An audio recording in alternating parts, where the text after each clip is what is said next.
Testing 1, 2, 3. Guys, let me know if you can see me, hear me. All the things. If you haven't already, be sure to like the video. It's an easy and free way of supporting not just my channel, but other channels as well. Happy Monday. Another week of the Diddy trial. Another week. Stay tuned. I have a lot to talk about, especially when it comes to them trying to get rid of juror number 6. Over the weekend, we had some more filings of motions on trying to prevent juror number 6 from being dismissed. But stay tuned for our recap later today on day 24. Day 24 of the Sean Diddy Combs trial. We've got you covered here. Don't forget, you can hear our Diddy trial updates along with the extended versions, and our live recap of today's Real Housewives of Atlanta will also be available there as well. Loud and clear. Thank you so much, Renby. Shout out to our King's Guard. Shout out to our channel members. Shout out to our subscribers, those of you that are always here on Mondays for our Real Housewives of Atlanta recaps. Don't forget the Kempire After Dark, the villain era. I am the 5th member. How about that? I didn't even mean to press that one, but it works. It works. Hold on one second, y'all. Okay, there we go. You know, a little tech stuff. Want to make sure everything is working. Don't forget the Kempire After Dark, the villain era, is coming to Atlanta on August 5th. Then we'll be in DC on August 22nd. But before that, less than a month away, Philadelphia. We're coming to Philly at the City Winery in Philadelphia. We had a fantastic show there last year. It was like last year. So we're bringing the show back. You guys asked us to come back to Philly. Go get your tickets. Meet and greets are available for all of our shows this summer. And the New York City show is coming on September 12th at the Green Room 42. That show has a live stream option. So even if you are in another part of the world, shout out to those of you that watch in Pakistan, India, those of you who watch in Saudi Arabia. So if you would like to be a part of the Kempire After Dark live experience, go get your tickets today for the September show. And even if you're coming to the Philly show or the Atlanta show or the DC show, what I say in those cities will not be the same thing that I'm going to talk about in September, okay? Or the tea that will be spilled. Because remember, the California show, luckily we did not have any cameras in there. Speaking of the Diddy of it all. Luckily, right? But if you were there, you remember what happened. You remember what was spilled. You remember what was said. All right. Anyway, let's get to our Real Housewives of Atlanta recap, guys. If you had to rate the Real Housewives of Atlanta, I was about to say reunion looks, because that's on my mind. So I'm thinking, you think I'm having a psychic moment?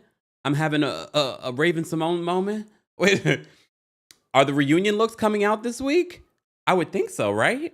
Are the reunion looks coming out this week? I guess we'll have to wait and see. Okay. All right. But no, how would you rate this week's episode of The Real Housewives of Atlanta season 16, episode 15? Let me see what you guys, because y'all really surprised me last week with the rating, because I was like, oh, this is not a bad episode. And then I was like, oh, based off of these ratings, guys, okay. Oh, no. It's close, though. You guys are rating this episode between a 7 and a 10 with 46% of the vote. But right behind it is 43% with 4 to 6. And I still don't think 4 to 6 is bad. I really don't think 4 to 6 is bad, right? All right. Hold on, y'all. Let me just make sure. Uh-oh, what did I just do?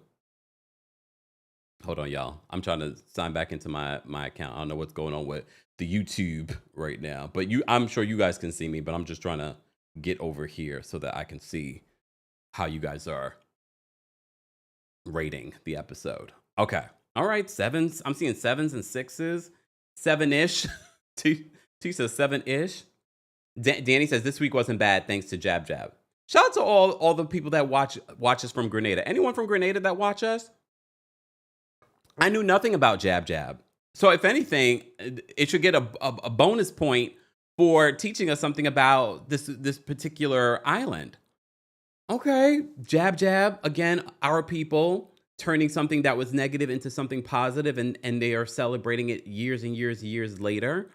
Jab Jab was definitely probably one of the best parts of the episode for me, and the lesson that we got to learn from that. Soul Mellow gave it an 8.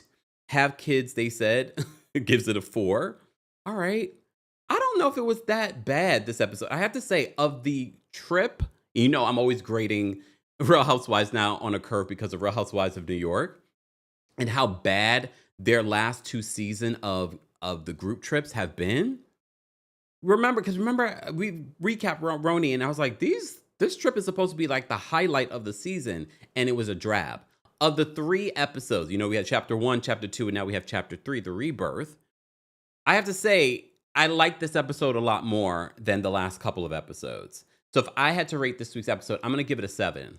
I'm going to give this week's episode a 7. All right? Eavesdropper says, even Creyonta was funny from what I saw. I'm a Christian. Yeah, even Phaedra. This is why I said when you're team no one, because I know a lot of people think I hate Phaedra. I don't know Phaedra to hate Phaedra. But even Phaedra was St. Kitts. What's going on, Janiqua?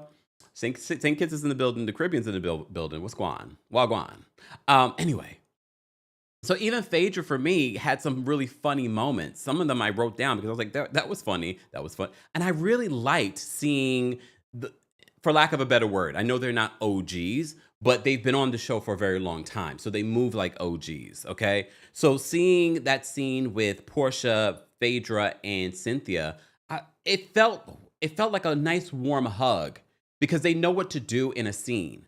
You know what I mean? They're not amateurs when it comes to reality television. They know what they need to do. They know when to move forward. They know when to drop some shade. But the Atlanta women have always been superior when it comes to the shade or handling scenes. So for me, in that scene, I was like, okay, this felt nice. This felt nice. I still don't think that Phaedra deserved to be full time. Based on what we've gotten from Phaedra, and I know next week we're going to get an event from Phaedra, but we've had Friend Doves throw events before, at least in recent years. Thea says they're vets. Yeah, and they moved like that in that scene, and I enjoyed it. It was probably like one of my favorite scenes outside of the jab. Did you guys watch the after show? I will say, based off of the season, you can tell based on the after show how good the season is, because the after shows for Real Housewives of Atlanta, based on the ones that we've seen so far, there've been 8 episodes. They're fairly short. Some of the other cities, they'll end up being like 28 minutes or 30 minutes. Their after shows in like the last couple of weeks have been like, this last one was 15 minutes. The after show is supposed to give us a lot more context, a lot more fun, a lot more. But no, it gave us none of that. I just took a glimpse of my background. Happy Pride. Ooh! I gotta say it every day. It doesn't feel like Pride. And if you listen to the podcast over the weekend, I said I was going to try and go to Brooklyn Pride because they had Brooklyn Pride this weekend, and I've never been. I didn't go because it's still a rainy last few days here in New York City, but it also doesn't feel like Pride because all the big companies that would put out their Pride merch, and they're like, we have Pride merch, go get your Pride merch. I saw someone order some Pride merch over the weekend. Go get your Pride merch, okay? All right, and Juneteenth merch. It's Juneteenth this week. It's still a federal holiday for now. They might announce on Juneteenth that we're no longer having it. But yeah, it doesn't feel like Pride, but it's Pride. All right. So the after show is not after showing the way that I thought that it would. But okay, fine. Let's get into this episode because, All right, so here's the other thing. This was probably like my least favorite part of the episode, where they're showing us what happened the night before. I feel like Bravo production feels like we need to have these women twerking and drinking and partying and showing us the clips of their partying from the night before. It doesn't land the same anymore. Like, we don't need them to be grinding on each other or seeing a flashback to them doing that for it to be a fun girls trip or night. It just felt for me. Obviously, you didn't show it because nothing was said, nothing was done besides them twerking on each other. And look, women of their age group that are in the live chat, is this what you do on your girls trip? Are you guys twerking and rubbing up on each other on your girls trips? I'm asking because I ain't never been on a girls trip or never been on a girls trip. Is this what you guys do on a girls trip? And look, some of you might, and that's okay. I'm not judging. I'm just saying it feels forced. It doesn't feel natural. You know what I mean? And I don't need the flashback to them. Oh, we needed this and we were drinking. They were twerking on each other. I was like, Okay. If that's what you consider fun, and some people do consider that fun. Patricia says, yes, we are. Okay. Oh, see, look, CBM stuff. Yep. I'm not saying that it's not about the twerking, guys. I'm talking about twerking on each other. And all of a sudden, I'm seeing a resounding no, never. I'm not saying that people don't twerk. People still twerk. I twerk in here and I twerk on the fence. It's not about the twerking. It's about the excessive. Exactly. Like Kita says, excess. It feels like the excessive, like jumping on each other, rubbing up on each other. It feels forced. That is my thing. When I watch it, I'm like, I'm not against twerking. Please understand. Look, I can have a good time here, y'all. It's not about that. Shanika says solo travel. Me too. But that's what I'm asking. Okay. Thank you so much, Natty. Natty says, loved your Wendy Williams episode on the Kempire podcast on Spotify. Thank you, Natty. Yes, guys, we did a review of Sloan Bella's reading of Wendy Williams on the podcast over the weekend. You guys got a lot from me. Okay, over the weekend. Nitwit says, no, we don't. I'm seeing a resounding no, we don't. And I'm not saying that. So I said, there are some people that are like, yes, I found that to be relatable. And what I will say, based off of production, I feel like they do that in order to make it seem like, see, it is a fun girls trip. Remember, they did that with Nashville too. They had to show us an old clip from the night before, but they didn't show any sort of conversations besides the whole talking about Charles part. But nothing else. Look, nothing else happened for you. All you showed us was that they had a fun time. Fun time. Okay. And someone might be pregnant. Okay. According to Phaedra. Phaedra kept on using that line. You guys notice that? I might be pregnant. Cynthia might be pregnant. I might be pregnant. Da, da, da. She kept on saying that. I'm like, okay, we get it. You might be pregnant. Fine. All right. So Drew and Angela have breakfast. I'm liking this partnership between Drew and Angela, and it makes sense because they're both from Chicago. They're both Tauruses. So I feel like it feels natural. It doesn't feel forced. Even though they may have not been friends before this, but I can feel a kinship developing between these two. Especially, they're also the ones that are being sort of alienated from the rest of the group. You guys notice that? No one really is. Yes, in this third day of the trip, everyone's getting along. But for the most part, it feels like they're alienating Drew and Angela. Is it because they're Tauruses? Is it? Maybe. Well, anyway. So Drew and Angela have breakfast together because you know us Tauruses, we like to eat. Especially when we're having conversation and spilling tea. Okay? Micah says there are too many sexual innuendos, too. But that's always been Phaedra. Not always. I have to say that's more so Phaedra,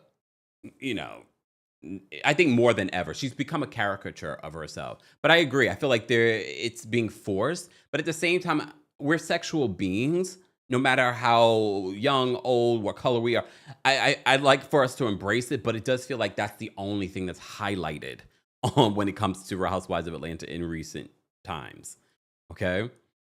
Shanika says, yes, Tauruses get along good, in my opinion. Yeah, I mean, I don't have a lot of Tauruses around me like that, but I could see where we get along. We love to eat, we love to chill, relax. We kind of get each other without saying it. Okay. SG says it takes me back to Bolo. Well, I did have a moment because honestly, I was like, well, if Kenya was here, and look, I'm not Team Twirl, but I was like, if Kenya was here, she would give us the tea on what happened on that truck. Because did anyone else pay attention to Porsha all in the face of that man that had her, where she was, bumping up against, and then he had, what's her name? Phaedra on her back. But did you guys notice when Porsha, she was twerking up against, and she was like, did I say I didn't want to date? And then she was twerking up against him, and then she turned around. She had her mask, but she was the one with the mask on. She turned around, and she was like this. And I was like, is she trying to kiss him, or is she trying to say something? And then I thought to myself, I said, if Kenya was here, Kenya would report back. Kenya would report back what was happening. Because you remember what happened with the bolo of it all. But we're not going to go there because, Everybody was like, oh no, why are you doing that? I mean, at this particular point, we know what happened with Bolo. We know what happened with Bolo. All right. All right. Let's move on. So Angela and Drew have a conversation about everyone getting along. And they both were. That's the thing with us Tauruses. We like people to get along. So when people think that we want everyone to fight or something like, well, not me, but when y'all think that I want people to fight and that will make interesting reality television, no. I like seeing Shamia and Porsha have a good time and be friends with each other. I like when I see that they're having naturally good fun. Okay? Koku, we don't use that type of language in here. You will get blocked. It's one thing to share your opinion, but we're not going to be calling people hoes up in here.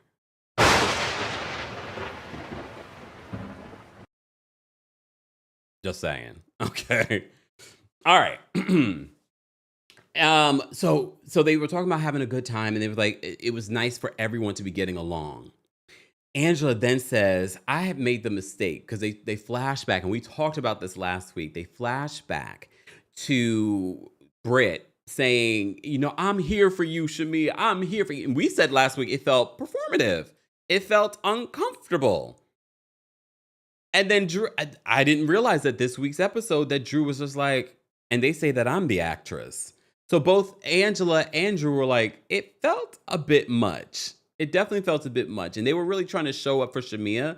So of course they're not going to say anything, but they flash back to Drew's reaction. And Drew was just like this.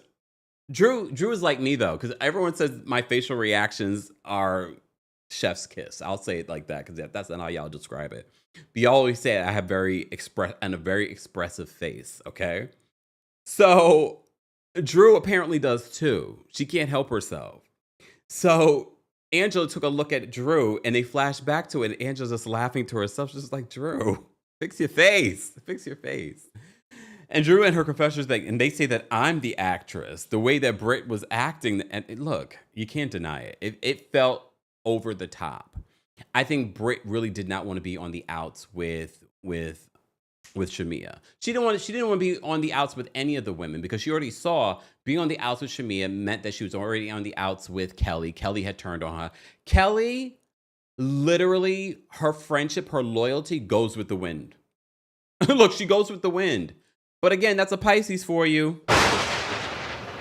Pisces, y'all gonna get it this live. I'm sorry. If you're very sensitive today, Pisces,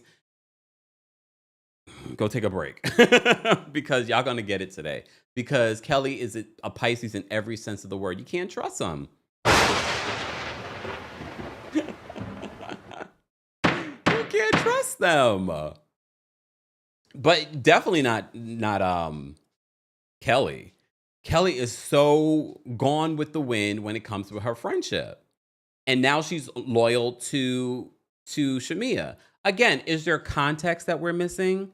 Maybe. Maybe there was more that happened with Britt and Kelli. But based on what we've seen with Kelli, 1 minute you're team Britt, the next minute you're team Shamia. But we have to remember, wasn't Kelli and Shamia friends first? And wasn't Shamia who introduced Britt and Kelli? And honestly, I think Kelli showed up. We always have to remember this. Kelli has shown up for Britt. I know a lot of people already sort of saying like Kelli's a flip-flopper. She's not loyal. Forever Tyranny says, hold on, not too much on Pisces. Well, buckle up. Teresa says Kelli is two-faced. But here's the thing. I don't forget how Kelli really showed up for Britt. I don't feel like Britt shows up for people, though. She didn't show up for Grenada. She didn't show up for Grenada. So she didn't show up for paying that country club bill or her decor specialist. We'll get back to Kelli and Britt and their friendship, because that's the main issue in this week's episode of Real Housewives of Atlanta.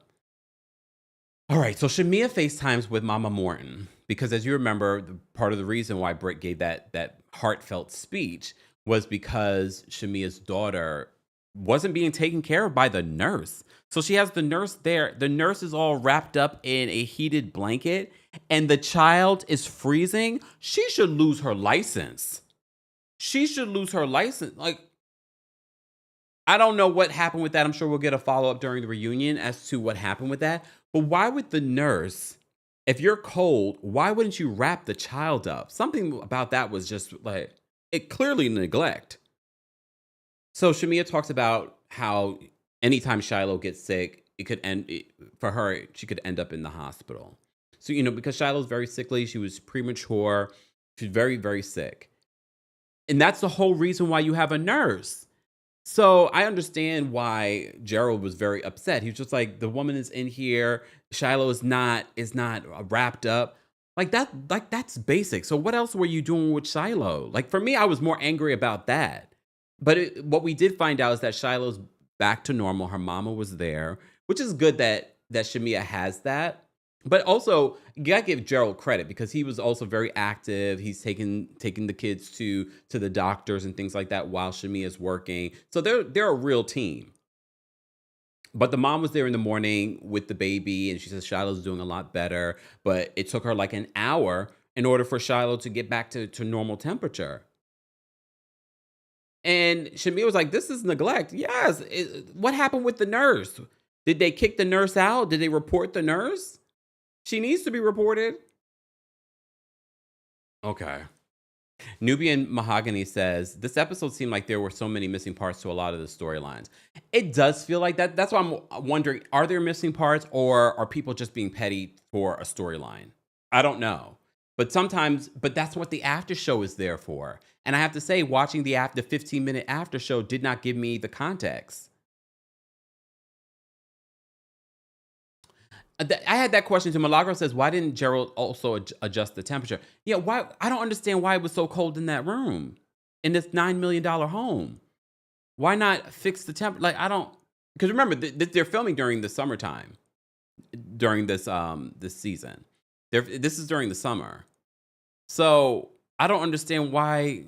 I don't get it. Daisy Bell said, why was the AC on? The AC is probably on.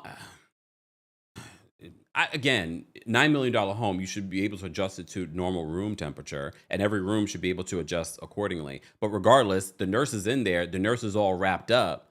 I don't understand. And if there was an issue with the air conditioning, why? Look, something's not right.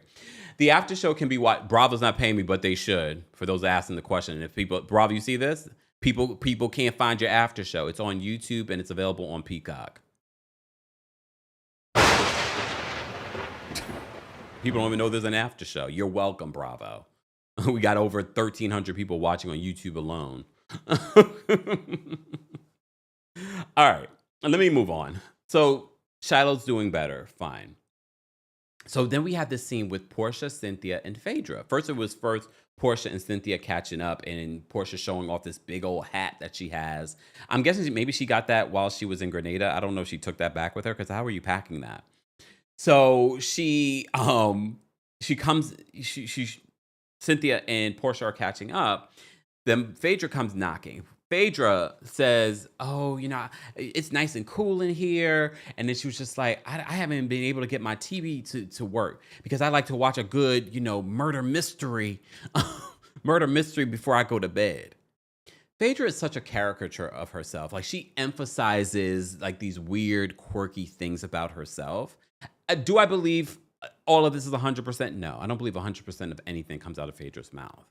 However, she emphasizes these little quirky things. She's like, "Oh, I'd like a good murder mystery before I go to bed." Ooh, yes. I'm like, okay. Some people were saying an after show. Oh, Lord have mercy. Bravo, you're welcome. Yes, there's an after show, y'all. Okay.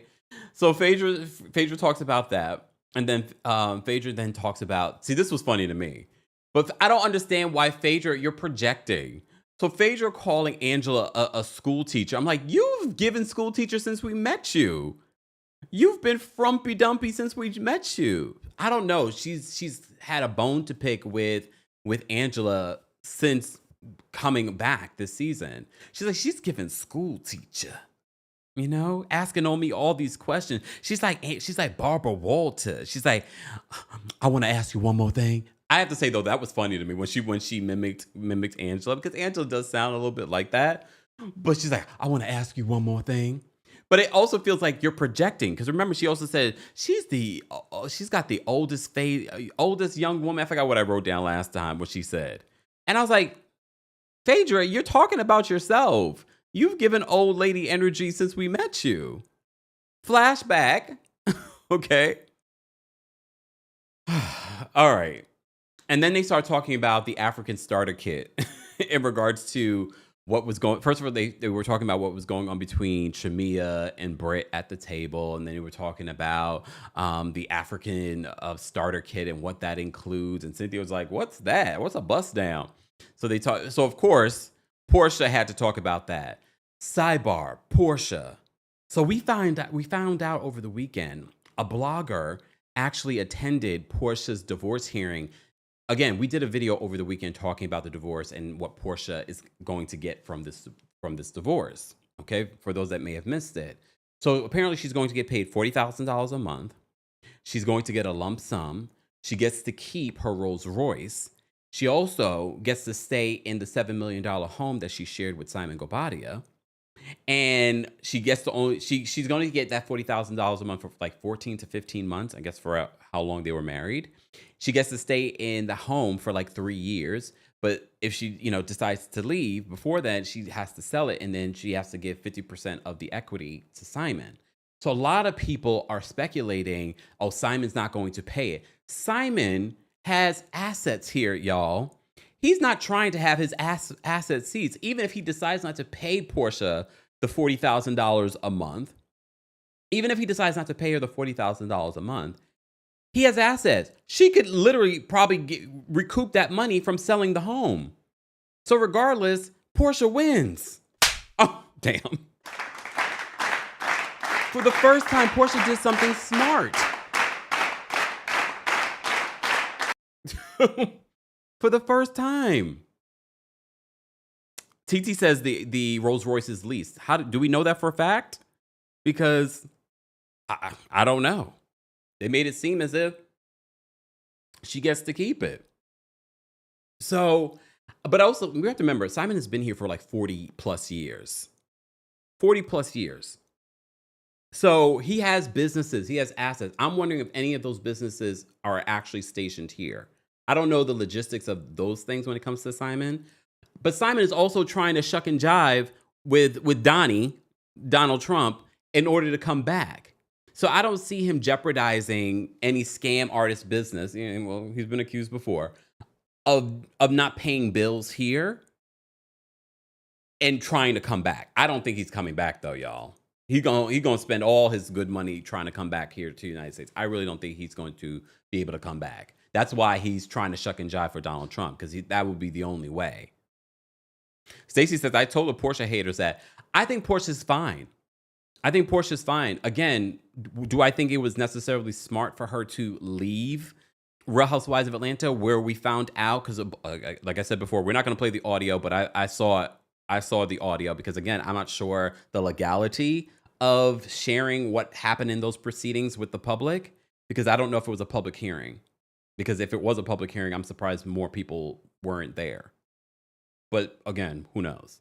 So that happened on June 11th. So the prenup in their divorce is being upheld. So Porsha is going to get $40,000 a month for at least 15 months, 14 to 15 months of their marriage. Okay.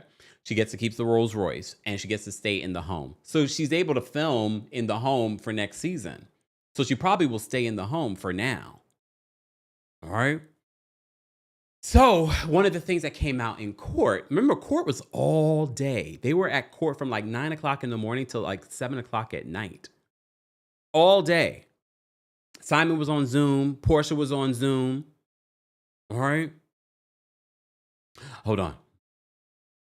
Dark and Lovely says, I agree, Kempire. Simon will pay the mortgage because it's in his name and he doesn't want to mess up his credit. I mean, the credit might be a little shaky already, but we don't know. We don't know. But like I said, I feel like he has other assets and other businesses and business accounts probably here in the States. I'm sure he has some over there in Nigeria and probably Dubai. I'm sure he does. What we also found out was that Porsha claims that she paid child support for 2 of his kids while he was in ICE custody because they relied on it from him. And remember, he was in custody for a couple of months. So she claims that she paid for his child support. They also claim during these divorce proceedings that Porsha was making $1.6 to $2 million for her Real Housewives of Atlanta salary. I mean, we speculated, but this is what happens in divorces. A lot of that stuff is revealed. We found out she left that salary for a salary of being paid from her husband a monthly stipend of $30,000 a month. So that approximately for a year is what $360,000 for the year. So a lot of people are saying Portia's dumb. Why would you leave a $1.6 million paycheck for $30,000 a month? Hear me out. Hear me out. Okay. Remember how this all went down. It was May 3 years ago when the news broke that Porsha had taken Fallon's husband. Remember the situation around that. It was huge. It was everywhere. Even Nene said, that is not normal. She says, please understand, people were behind the scenes pushing that story out. I think she was claiming Bravo was pushing that story out. Probably trying to prepare the next season of Real Housewives of Atlanta, the Porsha's Family of Lies, which was boring.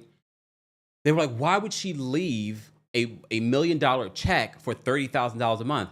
But keep in mind, that was probably her spending money from Simon. That's not talking about him paying for her home. That's not talking about the gifts, like a Rolls Royce. That's not talking about the backlash that she would receive if she ended up coming back the next year. Elsa, set the scene, Kemp. Remember? Because I remember like it was yesterday when the news broke. It was May. It was Mother's Day. Remember, she had her stomach on Simon before he started wearing the waist trainers. She had her stomach on him, and then she had her baby's father on the other side. And we were like, this is a strange picture. This is a very strange picture. All right? It wasn't that long ago. But here's the thing. I know a lot of people are saying, Portia's dumb. Why would you leave $1 million check? Keep him for 3 months of work. Keep in mind, though, with Housewives, first of all, the amount of backlash that she was going to receive as she had come back that season, Porsha is sensitive. She blocks me, and I'm not even following her. I don't even comment on her posts. I talk about her here, and she blocked me. Porsha is very sensitive. She's a Cancer. Shout out to all the Cancers. I'm a Cancer rising, but she's very sensitive. So you think Porsha was going to be able to come back? I get it. We have to also keep in mind, yes, they filmed for 3 months out of the year. However, that's not really true. They end up filming like 4 or 5. They film for 3 months. Then they're filming confessionals for like 2 or 3 months more. So that's 6 months. And then they have to deal with the backlash of what's playing out a couple of months later. So technically that $1 million check is for a full year. Or remember, y'all still talking about stuff that Porsha said how many years ago, like the Underground Railroad or the 265 days of the year. So she's still dealing with things that are constantly playing out. Y'all are troublemakers. Spunky says, Kempire, don't forget to wish her a happy birthday. She might unblock you. Is today Portia's birthday? Wait, it's not. No, it's not her birthday yet. It's not Cancer season yet. Okay.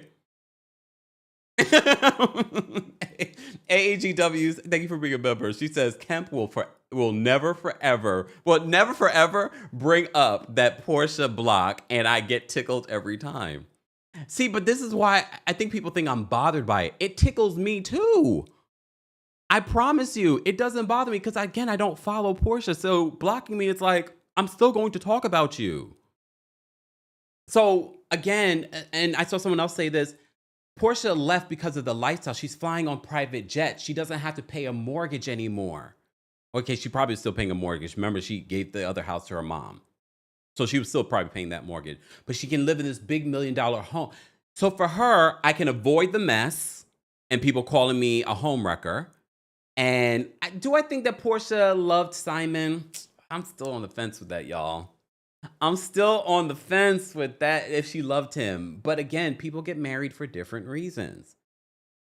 So her leaving a $1.6 million check that she knows that she probably could always return to. And Simon probably told her, well, my love, you can, people have very short memories. Okay, so in a couple of years, you can always go back and then, everything will be fine. And look, I will take care of you. I buy you Rolls Royce. I buy you big, beautiful home. Trust me. I always tell you guys this. That damn, when they were shopping for the home, they keep playing that. All right? They keep playing it. So now I'm reminded, damn, Simon ain't got no bass in his voice. How did that happen? Ain't got no bass in that voice. T says too much bass. Damn. I can't go that low. I have naturally a bass in my voice, okay? I'm trying. I can't. I don't know how he does it. I don't know how Simon does that, but here we are. So I had to give you guys an update in regards to what was playing out. I can't play the audio or show you the clip from court because, again, I don't understand. I don't know the legality of it. So I'm just giving you the synopsis of what we found out. So she was making probably nearly $2 million. So if she was making nearly $2 million, Kandi was making over $2 million. Okay.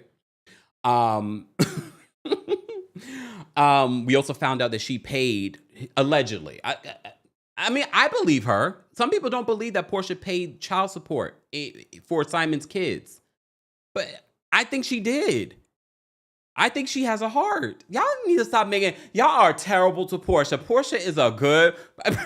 I couldn't even get it out. I couldn't even get it out. Porsha is a good person. Oh my God, I'm slurring. Porsha is a good person.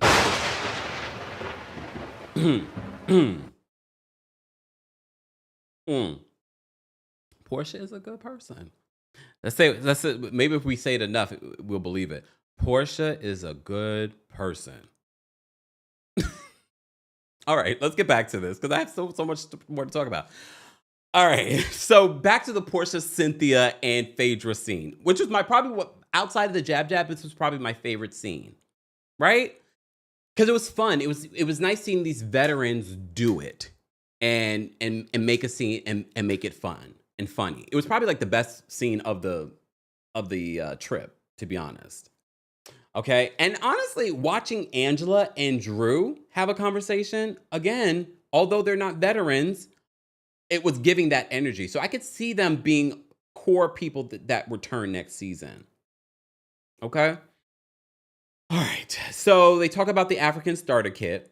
All right. And then Phaedra talks about how Atlanta had to go cashless because Atlanta could be very scammy. Atlanta folks. Yeah, I'm not playing with y'all when I come to Atlanta. This is why I'm coming in and I'm leaving quick. I'm not scammy. You know what I noticed about Atlanta? I don't know if it's scammy or not. It definitely has that feel of when you go to an event that everybody is fronting. Like not everyone is. It's almost like LA in a way. It's sort of like everybody's fronting in a way, or everyone will go to the opening of an envelope. Abdi says she gonna block you again. She gonna unblock me, then block me again. Funky says, Kempire, add more emotion behind it, and she'll add your clip to her YouTube show.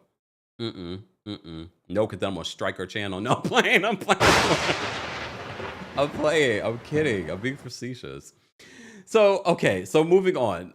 Phaedra tells them about what's been going on between Britt and Kelly because she's got tea. She's like, I got tea. Ooh. So they're all like, what's happening? Because Phaedra will spread tea about anyone else besides herself. Okay. So Phaedra's like, I got tea about Britt and Kelly, and it's about the Glam Squad stuff. So this is where we're introduced to something that's going on. So apparently, Kelly told her Glam Squad stop working with Britt. Because remember, when Britt was going through what she was going through with Kenya, Kelly really put her arms around Britt. She brought the lady over to give her the IV treatments. She given her glam squad to help her. Fine. The fact that Kelly, that you have a glam squad and you still look like that. Because I never look at Kelly and I'm like, yeah, she's got a team. She's got a team. They look great. She looks great. I will say though, if the glam squad that Britt was using was yours, they definitely did her better. And this is why, according to Phaedra and Britt, Kelly was upset because they were spending too much time on Britt. Britt was posting pictures and Britt was looking better than she was. I don't know why, if it's the same glam squad. It's not making sense to me. I don't know. But again, I don't think it always falls on a stylist or makeup artist. I think sometimes it's you. You're like, oh, I don't like that. Oh, I like this or I like that. If you let them do what they feel like fits you better, it probably would work better. Because some stylists that work with certain people, you'll see this. And you'll see like with the reunions, if the same stylist does someone else might be like, do what you want. Or another person will be like, no, I don't like that. That's not really me. And then they come out looking a hot mess. Or vice versa. Okay. All right. So that is the issue that's brewing between Kelly and Britt, because Kelly apparently was getting in her feelings. I'm not surprised. Kelly is a Pisces. Kelly's a Pisces. So I'm not surprised that she was in her feelings, a little jealous. Pisces, calm down. Koku says that Kelly's stylist picked Britt over her. Yeah. I mean, I'm sorry, I have to defend Britt here in some instance, because it did feel like Kelly was just jealous because Britt was looking better than she was. I think that's what it is. Girlish says Kelly studied fashion, but you could never tell. Yeah, she's definitely not giving fashionista. People were talking about Shamia not looking great. We don't talk enough about how Kelly doesn't look great. She looks cheap. Look cheap. So Phaedra spills the tea on that. And of course, Phaedra and Porsha are shocked because Porsha brings up the fact that they were dressing alike during her birthday. She was like, they were giving like the new frickin' frack, a frickin' frack 2.0. And Phaedra said more like the fake frickin' frack. Then Phaedra talks about an inverted nipple from Britt. I always forget Britt's name. I always forget her name. So she talked about an invert, and I don't understand how Porsha decided to talk about Cynthia's vajayjay and that being inverted. And Cynthia was like, no, it has a hood. And then Phaedra was like the cake. I was like, where are we going right now? How do we end up here? Why does Porsha know that? Is that a scene that I forgot? Why does Porsha know that about Cynthia's private area? I was like, okay. And then Cynthia went with it though. Cynthia was like, no, it has a hood. A hood? Okay, I'm gay. I've never been down there. I don't understand. I don't need you guys to explain to me. I don't need to know. I don't. I'm at work says Cynthia was mortified, but then she went with it. She was mortified at first. She was like, what? What? And then she went with it. She's like, it has a hood. A hood. And then Phaedra was like, it's like the cake. I was like, wait a minute. This is why I said this was probably my favorite scene, because they played off of each other and it worked. Even though I was clutching my pearls like, what? And Toya said, let's move on. Why, Toya? Are you uncomfortable? We're talking about lady parts. Okay? Why can't we talk about the lady parts? Look, Claudia says Cynthia was so ashamed. Oh my God. But the way that they played off of each other, I was like, wait a minute. How do we go from inverted nipple, Britt, to Porsha bringing up Cynthia's vajayjay, and then Phaedra saying like the KKK. What? Nita says, Kev said, I don't need to know. I don't need to know. Okay, but I appreciate the way that they played off of each other in that scene. Let's move on. I'm not Googling nothing. I don't want to see any of that. I'm good. I'm good. Maybe the next lifetime. Okay. Shan says, OMG, it's anatomy, folks. Grow up. She didn't say that part. I'm telling you guys. Grow up. Theo says anatomy lesson. Woohoo. Winter says this too much. Y'all need to know your lady parts, okay? The majority of you all here are ladies. You didn't know that you can have a hood? I didn't. Okay. All right, let's move on. Let's move on. Happy Pride. Ooh, speaking of Pride, guys, don't forget we are raising money for the center. With everything that's happening in our country, there are organizations like the center here in New York City that are gravely affected by the cutbacks that are happening. So if you haven't already, please donate. You can check out any of our last couple of videos. If you're watching the replay of this, you can also see it along here somewhere, where you can donate to our fundraiser. We have already raised over $2,000, but we only have 2 weeks left. But you know my real goal is $5,000. So if we at all, I said this last week, I'm going to say it again, but I'm going to shame all of you guys. The same way they shamed Britt, I'm shaming y'all. Why haven't y'all donated yet? And if you can't donate, you can share it. You can share the video and send it to someone that you know that can share. And all you housewives and producers that watch the show, y'all make enough money. Porsha, I know you still watch, even though you blocked me. You could donate. You just won in court. Donate. Help us reach our goal, Porsha. Someone send this to Porsha. Someone that she hasn't blocked. Take this clip, send it to Porsha. Porsha, send this part. Timestamp it here. Porsha, please donate to the center. As you know, with the current administration, there are a lot of cutbacks. The center is a place where the LGBT community is able to go still and get all kinds of services. And with these cutbacks, a lot of their services will be cut back. The center has been around for decades, providing services here in New York City. To anyone, not even just the LGBT. Please understand, if you had issues and you went to the center, they're not going to turn you away. Let's keep their doors open, okay? Latoya says, don't shame me, Kempire. I donated last week. And thank you, Latoya. But how much did you donate? Was it $250? I mean, that's not a lot. Latoya, I see you walking around here with Birkins and a Rolls Royce.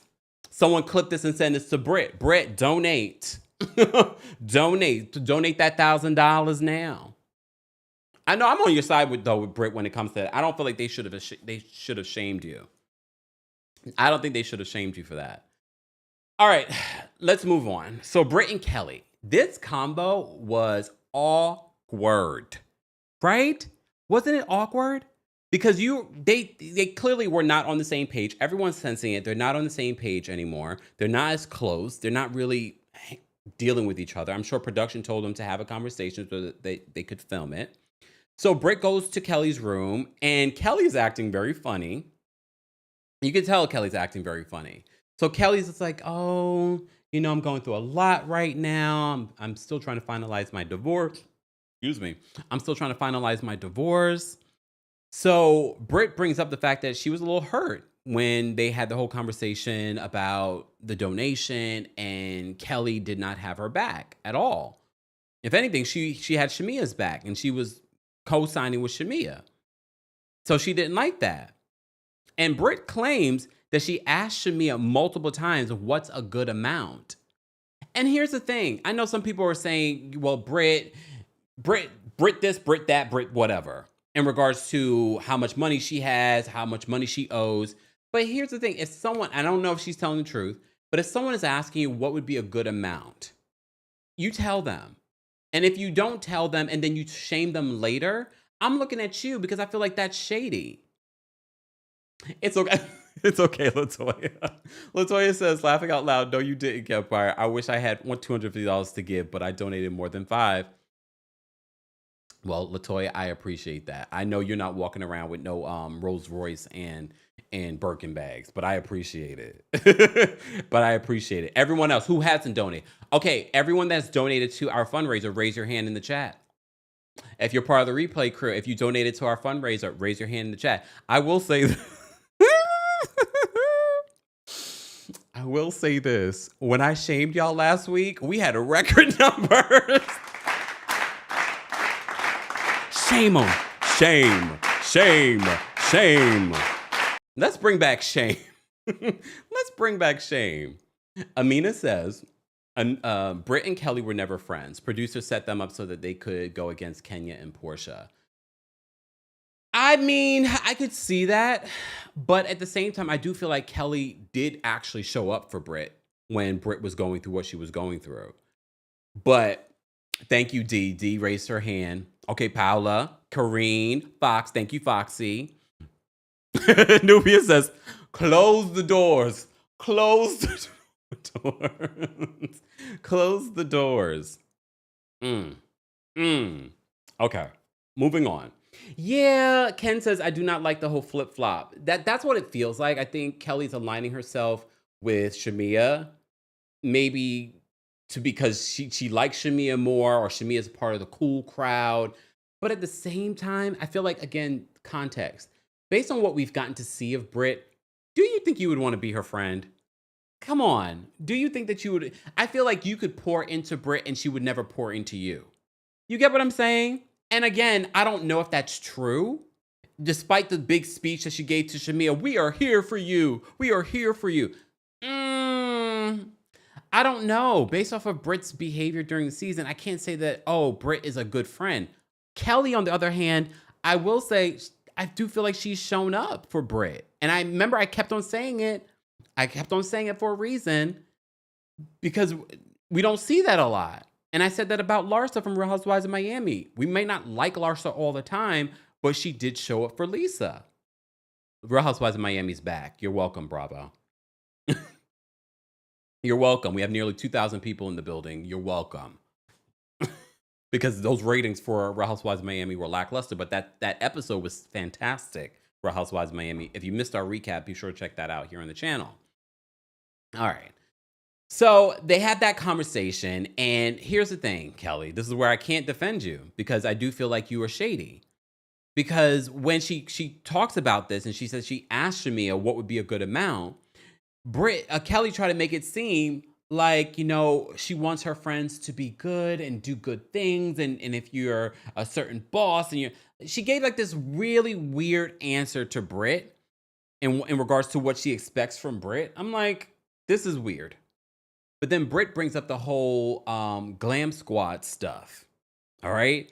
And Britt says that I feel like you know, you have your security, your makeup artist, your stylist, and you use that as a shield. All right. But then Kelly reveals in her confessional that Britt had a meeting with her team behind her back at her home. So the word on the street was the fact that Kelly felt a way about Britt spending too much time with her team, taking up too much of her team's time. And again, I thought in the after show that Kelly would be like, well, no, she was taking up all the time with my team, or like, I thought she would explain it, but she never did. So I'm to believe, again, we're watching an edited show, production could have left it out. I don't know if they would have, though. I thought we would get more context in regards to why Kelly felt that way. It seemed that Kelly felt that way because she was jealous that they were spending a lot of time on her, that her looks were looking better on Britt than her. Maybe. But again, that was Kelly's team. And honestly, I feel like Kelly's going to pay her team more so than Britt based on what we're seeing. I know Kelly's in the middle of a lawsuit not paying her rent on that other location, but I think sometimes that happens in business. Just saying. It could be a reason why she's refusing to pay.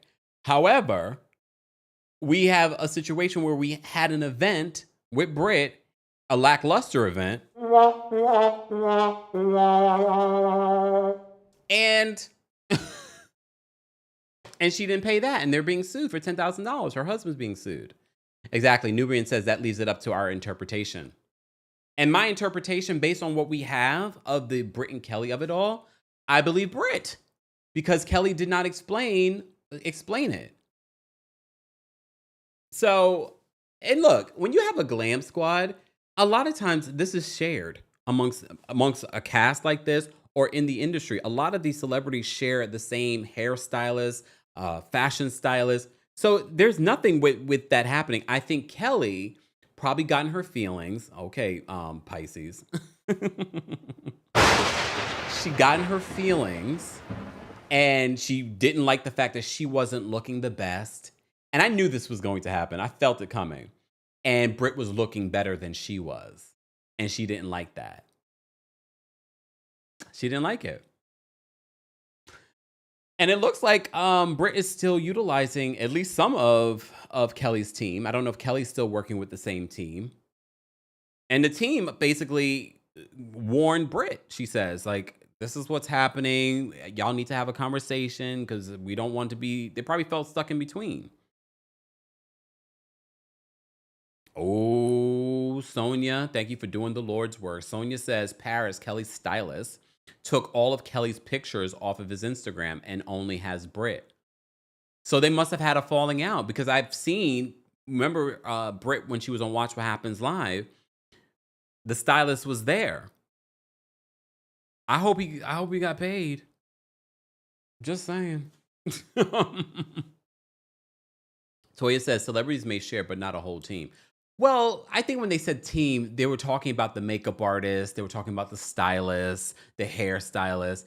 A lot of times, you'd be surprised. A lot of them do share the same people for the most part. Or there's multiple people that they're working on at the same time. I think Kelly really did get in her feelings about it, to be honest. Which is okay, Kelly. You're sensitive. You're a Pisces. Oh, Alexandra says, I think Paris is going to regret that choice. I don't know. Well, here's the thing. First of all, who's going to utilize you next season? She's not coming back next season. She's suing the network for $20 million. Is she going to get $20 million? No, she's not. But she knows that too. Okay? I mean, I believe Kelly will come back next season. I know people don't necessarily love Kelly, but I definitely think Kelly will come back for another season next season. So that's another paycheck, another thing to highlight her businesses. Her divorce has been finalized. I don't know if she got any money from that divorce. So I don't know. This other person's being sued by one place for not paying. Another person saying that they didn't pay her. I don't know if you're going to get paid. Ali says, who was paying the bill? I'm assuming Kelly was paying the bill for her and Britt for them to use her services. I don't know. But again, during the after show, that could have been brought up. But no one brought that up. Joy says, I'm with Britt on this one. Look, I feel like Kelly got in her feelings. I think Kelly got jealous. I think because Britt probably looked better in regards to the makeup and the styling, she got in her feelings. Chioma says, I like Kelly too. I will say Kelly will probably more than likely be back next season. Nita says, Kelly started strong and dwindled over the season. Yeah, but that doesn't mean anything. I think for the most part, she had a solid season. I definitely think she'll be back. All right, guys, if you haven't already, be sure to like the video. It's an easy and free way for supporting not just my channel, but other channels as well. Don't forget, we will be giving you day 24. Right? Day 24 of the Sean Diddy Combs trial. If you missed it, there is a whole playlist for those that, I know someone just told me the other day, they wait to the end of the week and they listen to our recaps from the week. So it's an easy, nice summary of what's been happening in court when it comes to the Diddy trial. They filed a motion over the weekend because Diddy's attorneys are very upset that this black man juror, is being kicked off. So the judge said he was going to reconsider over the weekend. So stay tuned for the update on that because I have a lot of thoughts on that. Jocelyn says, fingers down for twerking at our big grown age. I don't think there's anything wrong with twerking. It was not just the twerking. It was them twerking on each other, like the over-sexuality of it all. I was just like, Okay. All right. And this is coming from the gay man. Okay. I'm like, but it feels, you know what it is? It has nothing to do with their age or twerking. It has to do with, are we forcing this? Is this performative? It's not reading as natural to me. Oh, Anthel says, if I was Paris, I would leave Kelly too. She's blocking his money or protecting his money because we don't know if Britt's going to pay. Just saying. Let me say thank you because we had quite a few super chats and my throat is dry. Hold on. That don't even sound right. But I'm talking a lot. I need to hydrate. And I have my Diddy update later on to do. Gracie, thank you so much for always supporting the channel and sending in super chats. We appreciate your support. Gracie says, I would love to see them go shopping and the moment of the donation when they gave back. After all, the donation was a big deal with Britt, and to not see it made no sense. Well, you know what? I think it was the timing of the thing, because remember, we saw them setting up for a pickup. But you're right. We didn't see at all like the distribution of the supplies or anything like that. We did get to see the minister. That's the next scene that we're going to talk about. The prime minister and the chairman for tourism, they're handsome and nice smiles. Yeah, you're right though. We should have seen something. It was nice to see the jab, but we didn't even see sort of maybe they did talk about it. Remember the house that one of the groups went to was one that was affected by the hurricane. But yeah, I mean, you're right. We could have seen a little bit more of that. Linda, thank you so much for being a member for the super chat. Linda says, I don't believe it. Don't believe what? Wait, I'm lost. Kendra, thank you so much for the super chat. Kendra says, I think Phaedra doesn't like Angela because she's intelligent. She doesn't bother Cynthia because she's still hurt over the win the case moment. I mean, that would be a quick comeback. Again, that's always a nice fresh one to lay on Phaedra. Nicole, thank you so much for the super chat and for being a member. Nicole says, Kempire, you always crack me up imitating Phaedra. Oh, yes. I need you to start doing spoofs on certain housewives and husbands. No. Look, no. Paola, thank you so much for the super chat and for being a member. Paola says, in my opinion, she never left reality TV. She did Porsha's Family of Lives, Ultimate Girls Trip, and Stars on Mars. Yes, but she didn't do the show where they would have held her accountable. That's the difference. Because she had come back the next season, then they really would have been like, oh my gosh. She did leave before she did Porsha's Family of Lives. There was a little bit of a break. Keith, and remember, she controlled. She was called out during Porsha's Family of Lives of trying to control what her family said and did on camera. Keith, thank you so much for the super chat. Keith says, Porsha and Simon was all smoke and mirrors. He was paying all the bills, but yet she was paying the child support. Well, remember, she said she paid the child support while he was in ICE. So he wasn't able to pay it. I believe her with that. Why don't you guys believe her with that? Porsha, I believe you, girl. She was forced to marry Simon because at that point she had to prove us wrong. Oh, you think she's being stubborn? I mean, I could see that. But I also think Porsha likes to be in a relationship. I think Porsha wanted to marry a rich man. I do believe she wanted to marry a rich man. Some people joked on social media that Porsha just wanted to have a Nigerian wedding.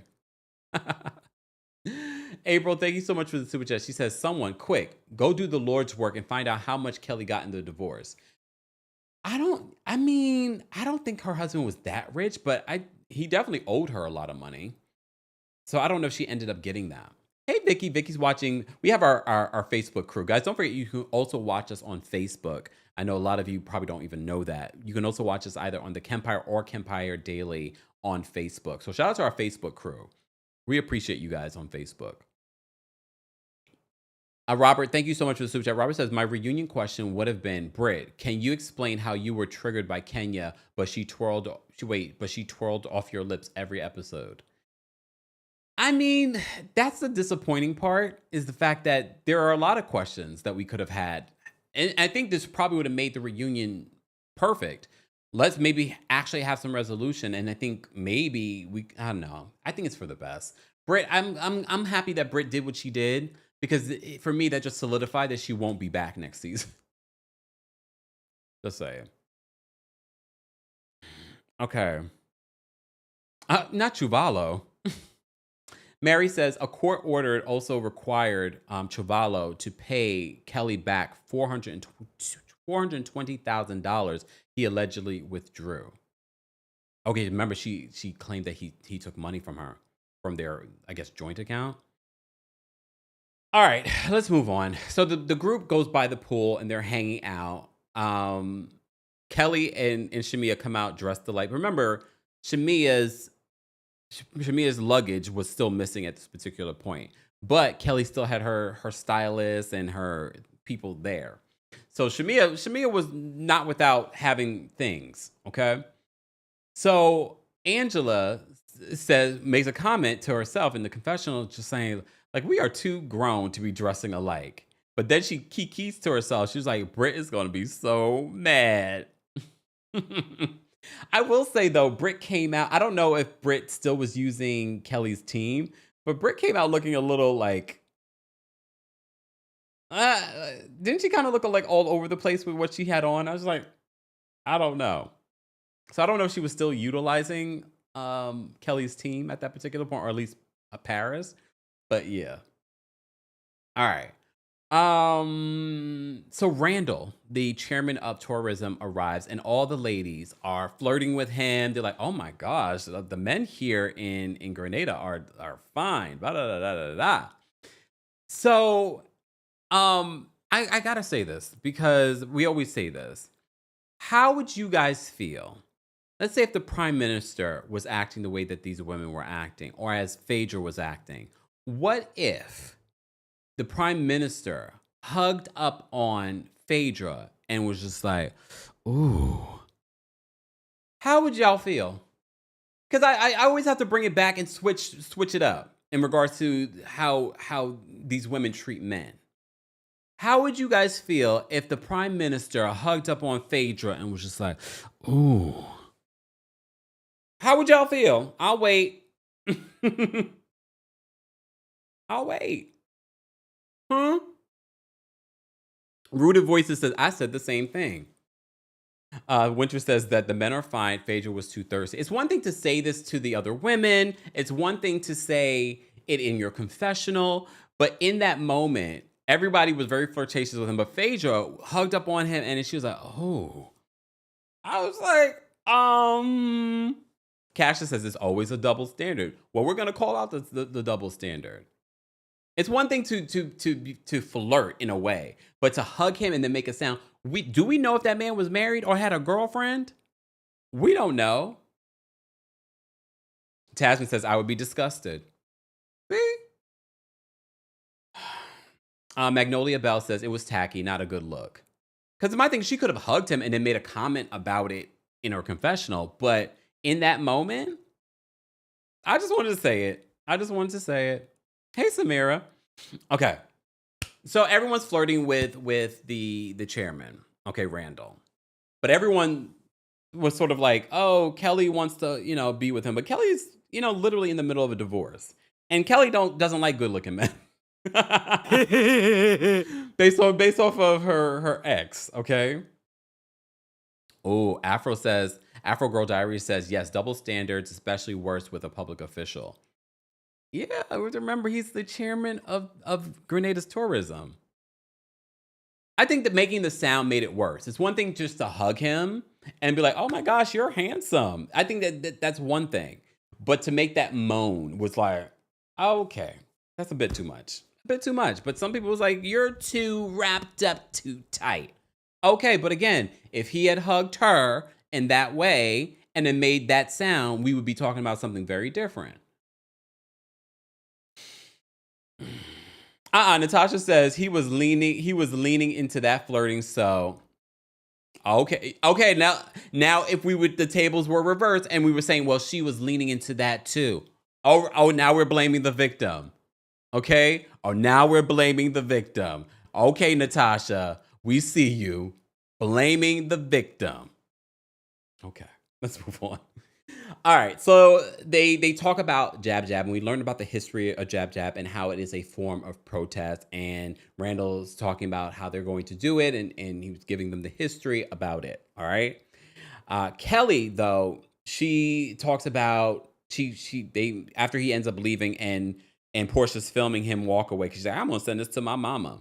They were talking about how see. I did laugh when Phaedra was talking about how she like bow-legged men, and then in her confessional, she was just like, she's like, with the pasteurized milk now, men ain't bow-legged anymore. I'm gonna give Phaedra her credit. It was funny when she was talking about how men ain't bow-legged anymore. I thought that was funny. All right, because she like a bow-legged man. Was what's his name? Apollo bow-legged? Here's the thing. Y'all saw the recent photo of Apollo sharing a photo with his sons, including his new son. Why wasn't Apollo sharing photos with the new son a long time ago? Why conveniently is he now sharing those photos and sharing him on social media? Remember, he found this long lost son when he was in jail. Why all of a sudden now we get to see the son everywhere? Dylan looked perturbed in that picture. He was like this. For those that can't see, he looked upset in that photo. Oh yeah, she said rickets. She's like, they ain't got rickets anymore. She made me laugh. I will give Phaedra that. She was funny in her confessional when commenting on that.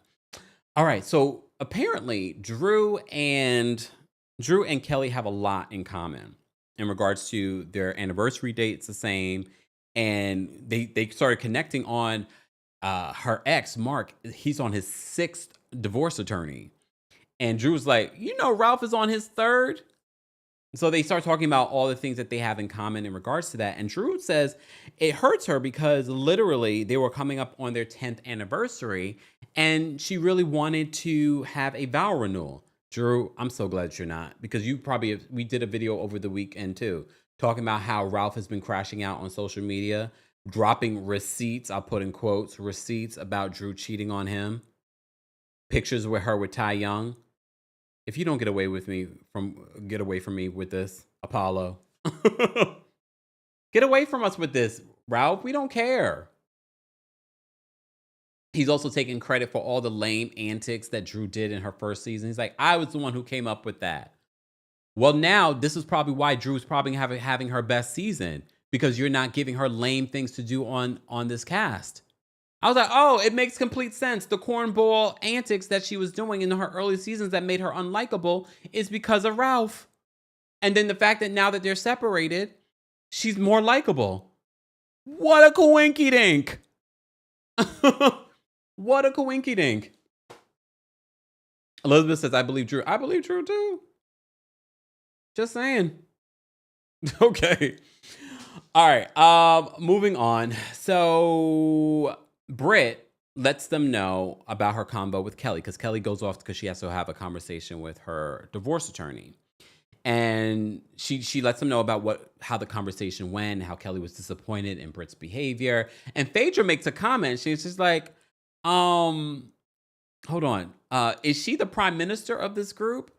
And again, that's the way it came off when Kelly tried to sort of switch it up on what she expects from Britt. I was just like, again, Britt's not my favorite person on this cast, but Kelly, you're doing too much instead of really telling the truth in regards to you feeling insecure about Britt looking better than you. Just saying. So, so she updates them on that conversation. Porsha decides to pull Shamia aside because she wants Shamia to feel good. And she wants Shamia to do a photo shoot in the big hat.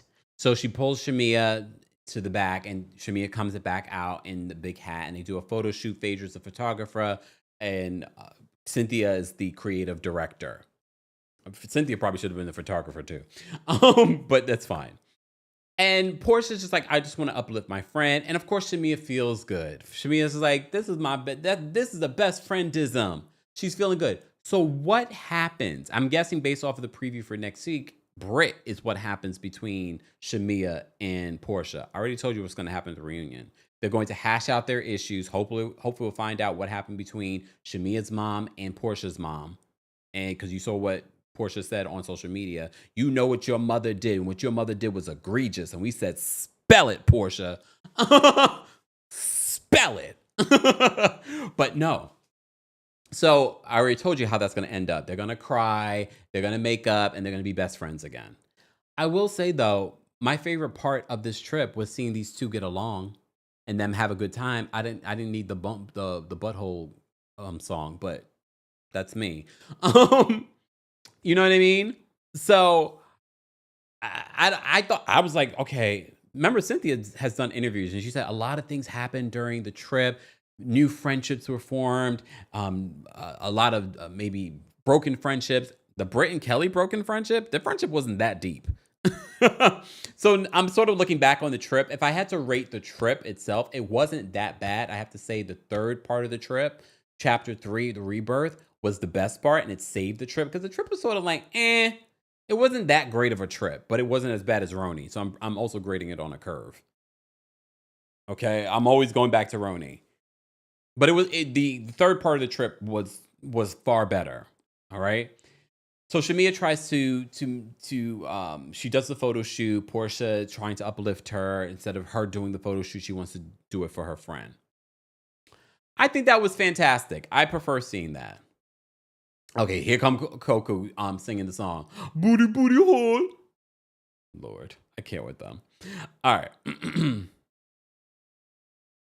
Let me see. Let me move on. So Kelli has the call with her divorce attorney, and we find out that there's a property that her husband sold. Her husband does seem a little shicey. We're not getting his side of the story, but if the court found you in contempt and they put you in jail, I'm going to lean on Kelli's interpretation of what's going on in your divorce. Because Kelli said that the relationship got really dark and abusive. We're at the point where she was like hiding in her closet. So she says that he had gifted her a property that he ends up selling to one of his friends. So he was probably trying to get rid of assets. But he says, do you have the deed to it? And she's like, well, he gave it to me in a card. And then she said she doesn't even know where it could be, because he probably put it with the safe and, all their personal important documents. So I don't know how she would prove something like that. But that's a note to anyone that's ever gotten sidebar. Those of you that are married, gay, straight, whatever, you should always have an FU fund.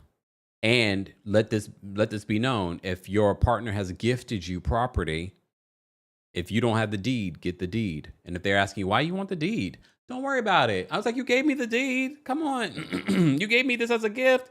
Go get it now. Put it in a safety deposit box, along with some extra cash. You gotta have an escape plan. I don't care how much you might love them or them. I don't care. Men too. If you're married to a woman, she might take you for everything. Go do it now. I know you're listening with your wife right now. Just keep nodding your head. She's probably going to turn to you and look at you right now. Just nod your head. Later on, go. Men usually do have another account, but have a separate account. But more so, ladies, men are always going to have their sneaky ways. Ladies, have your FU fund. If he gifted you anything, property, bank accounts, anything like that you need verification for, you need to make sure you have it. You saw what happened to Kelli, right? Make sure you have it. Okay. I definitely believe in an FU fund. Sidebar, let me ask you guys a question. How many of you are married? Do you all have joint accounts, or do you have a joint account and a separate account? Some people out here with just a joint account. Badger Mommy says, I had mine. Some people are out here with just a joint account. Let me just tell you something, especially if you guys make a lot of money. Not everyone does, but if you do, some of y'all got some money up in here. And for those of you that have money up in here with your Birkin bags and your Rolls Royces, have you donated to our fundraiser? Have you gotten tickets for the Kempire After Dark show that's coming to Philly on July 10th, or Atlanta on August 5th, or DC on August 22nd, or New York City? Why haven't you? You got the money. Anyway, back to this. It's important regardless. So let's say if you have a bit of a coin. The bank only insures up to $250,000. So, this is a good reason for like, okay, we got $250,000 over here. I mean, if you're lucky. You have 250. You need a separate account regardless. How many of y'all got multiple bank accounts? Me, by myself, I have multiple bank accounts.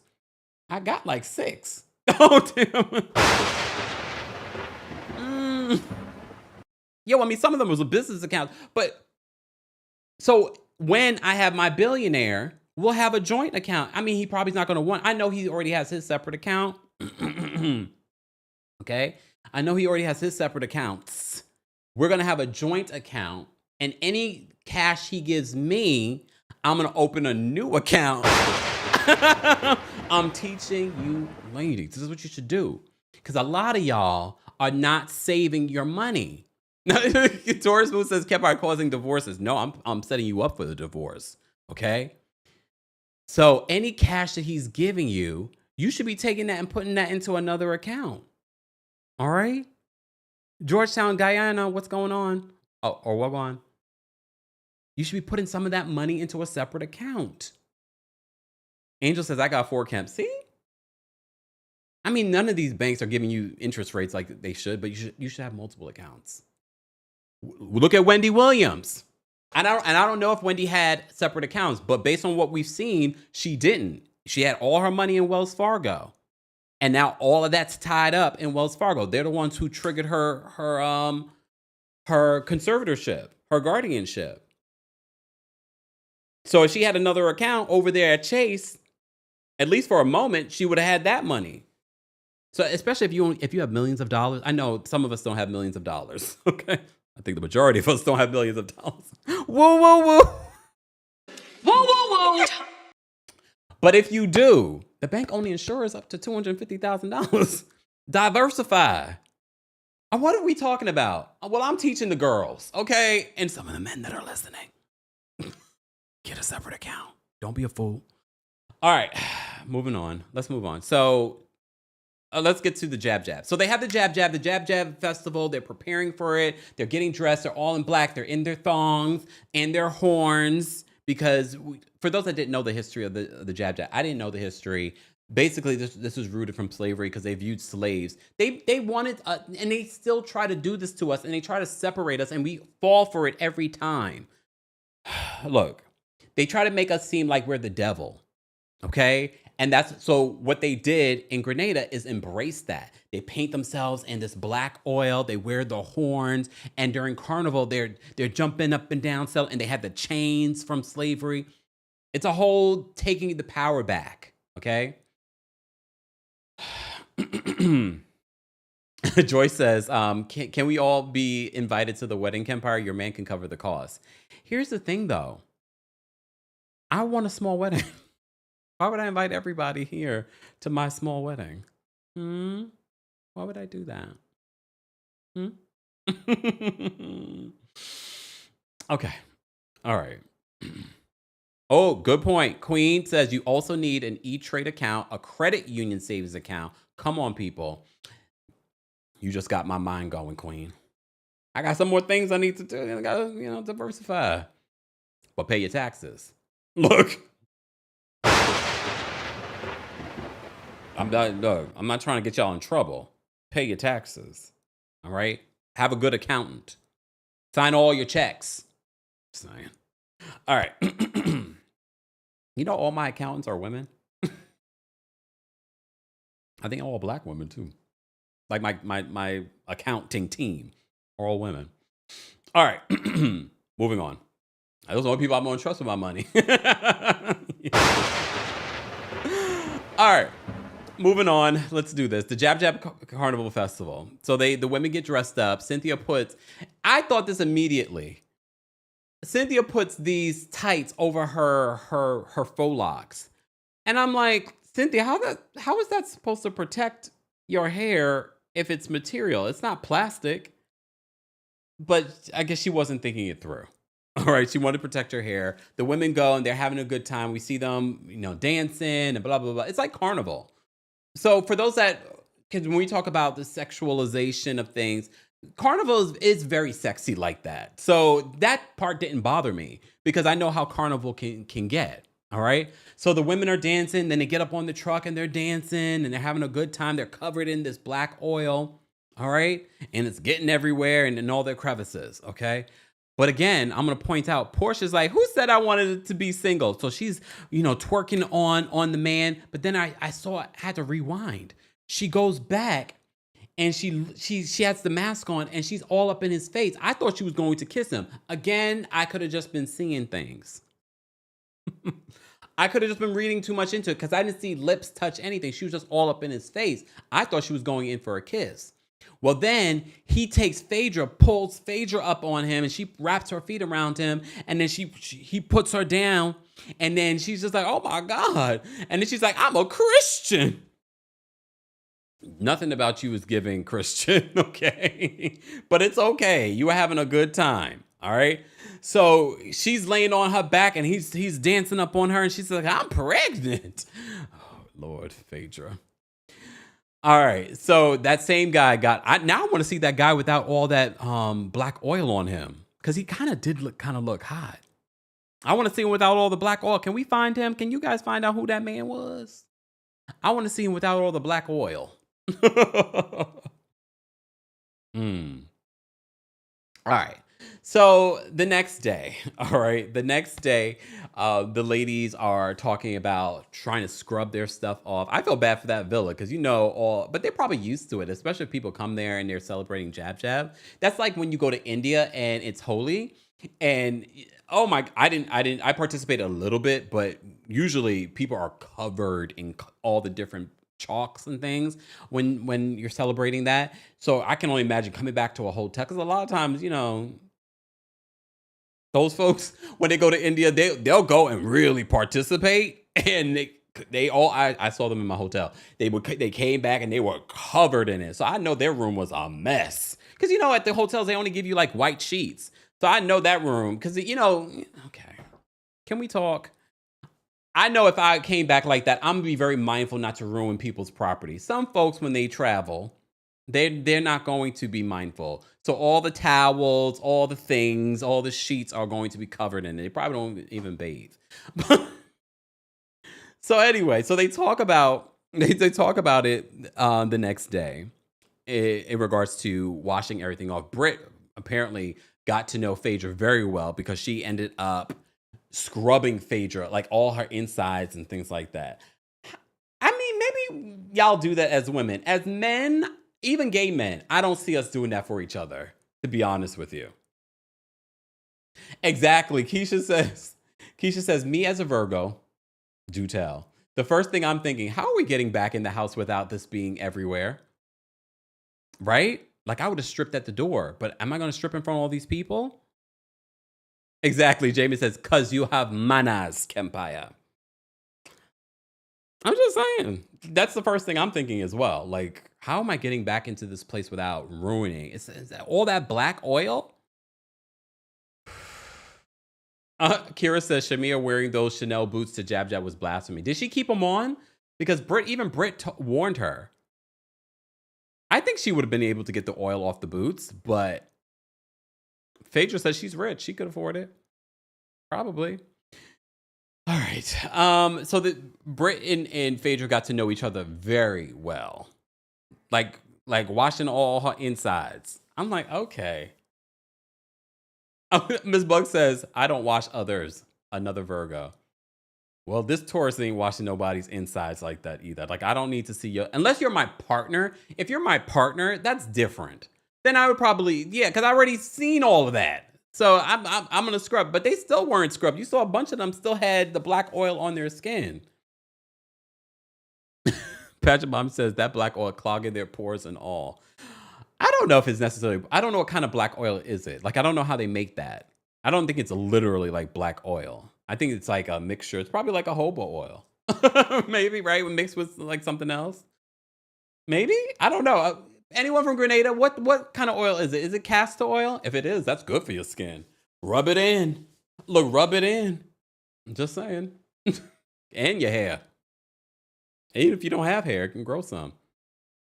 Cynthia says they didn't scrub hard enough. Britt was judging them and how they don't take care of themselves in regards to bathing properly. Okay, Britt. Britt want to act like she's such a housewife and that she's so rich and she has such manners, but she don't know how much to donate to a cause. Okay. Winter says, I'm not washing, y'all. Thank you, L. They better get that butter. Yes, guys. And I've been using Butter's, okay, shameless plug. I've been using Butter's whole system for their showering. So I use like the body wash, and then I use like the bar soap that's supposed to like be like a part of the whole system. So I've been using that lately. Again, 10% off. Discount code is in the description, along with our merch for Pride and for Juneteenth. Juneteenth is on Friday. Not Friday, on Thursday. It's all week, though. Come on, jab, jab. All right. So the ladies catch up, and they were just talking about the trip and how well the trip went. Then Kelly talks about, after she got off the phone call talking about her divorce, her rose quartz ended up breaking in half. And they were like, uh-oh. Is that symbolic of something? And she was like, yeah, the end. She said the end of her relationship. And it is. And so she says, would you guys follow me into throwing this into the ocean?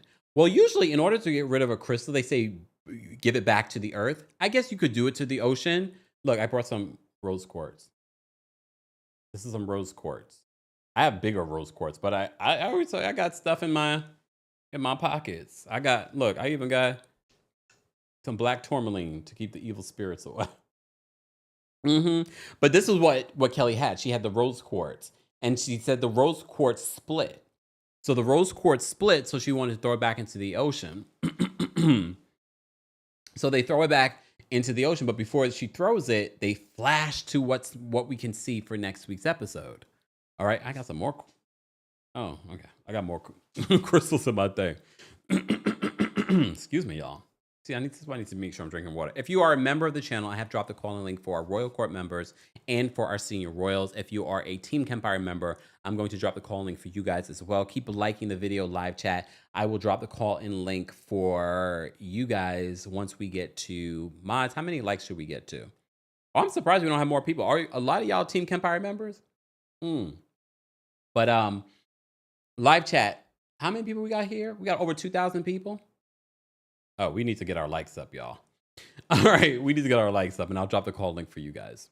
All right, hopefully StreamYard is working today for you guys, so that you guys can call in. Shout out to everyone watching on Twitch. Hey, y'all that are watching on Twitch. I'm sorry, I didn't even see everyone. Hey, Cecilia. Cecilia is watching on X. Hey, Cecilia. Bonjour. Madame is watching on X. Hold on. Cygnus is watching on X as well. Skinny Goutreau is watching on Twitch. Shout out to all of you guys. All right. Okay, Bonjour is watching us on X. All right. Shout out to everyone watching us on those platforms. We appreciate you guys. And don't forget, guys, we are on those platforms. So if there are other places you want to watch us, and sometimes we go live separately on those places, like Instagram. We went live on Instagram over the weekend. We're not live on TikTok because TikTok decided to block me based off of something I said during our last Real Housewives of Atlanta recap. I tried to appeal it. I don't know what we said on that last one, but if YouTube didn't strike my channel, why are you guys? Because the algorithm on TikTok is weird. Make sure you guys are following me everywhere. All right. All right. Oh, 900 likes, according to Foxy. So once we get to 900 likes, guys, I will drop the call link for the general audience. Okay. Thank you to our King's Guards. Guys, don't forget to say thank you to our King's Guards in the live chat. We need to add like 1 or 2 more King's Guards to help Foxy out because we got 2,000 people in the building. If you are interested in being a King's Guard, be sure to let us know. However, you have to be here. No, not that you have to be here, but you have to have been here multiple times over the years. I have to know who you are in order to be a King's Guard here on the channel. So, but let me know if you're interested because we haven't really added anyone to the team in a long time. All right. But again, you don't have to be here all the time. But if you're here normally, you know, why not? Hold some power. I'm being facetious. Calm down. So they flash to what we can see in next week's episode, and some of the things that we're going to see is that Kelly says that she's not divorced and that her ex goes to jail. She says that she hasn't spoken to Britt since Grenada, And I'm guessing this is all over the Glam stuff. All right. To me, that's not even a big deal. And for Britt to decide to sue the network versus trying to make amends with these women and come back next season, I don't know if it's going to be worth it for you, Britt, to be honest with you. But we shall see. I'm sure this is going to go into mediation, but that's just me. And mind you, I do think that Britt has a valid lawsuit. I do think she does. And because I do believe that Bravo handled the situation poorly. But at the same time, I don't know what her contract looks like. She might have a stipulation in there that it has to go into arbitration, like Nene's lawsuit did. But Nene also had a valid lawsuit too, and she cited so many examples from over the years in her lawsuit that are legitimate. But she also had to dismiss her lawsuit and go into mediation. It took a few years for that mediation too. All right. I see some of you that are saying that you want to be considered. I will consider it. I will definitely consider it and get back to you guys. So stay tuned. We'll see if you're still here over the next, few days. Okay. All right. What else do we see? We also see the scene with, where is it? With Porsha, Cynthia, Phaedra. Oh no, Porsha, Cynthia, and Britt. And Britt's talking about, oh, she showed me your text message. They don't say who it is, but I believe this is what causes the rift between Porsha and Shamia, whatever text message is. So I guess Britt, because Britt's having this falling out with Shamia and Kelli, she wants to turn Porsha against Shamia. But again, Porsha, I'm looking at you sideways because at the end of the day, you are, that's your best friend from years. So why are you believing other people over your best friend or not giving your best friend grace? But we'll see how that plays out. Then, of course, Phaedra comes in with about talking about Charles. She had a bone to pick with Angela, and I don't know why. I don't know why. I don't know if she's being a producer's pet, and the producers said, okay, we need you to do this. I wouldn't be surprised. Phaedra wanted to come in full time. She wanted that check, so she's going to do what the producers or the network wants her to do. So she is going to be coming after Angela next week and Charles, and in regards to him possibly cheating. We do get to see Charles next week because they're doing some sort of cooking event with Kelli and Charles. It's going to be cooking too. I wonder if Charles' food is any good. Apparently they love, and look, Angela's a Taurus, so his food must be good. That might be the reason why she's sticking with him. Oh, it's okay. All right.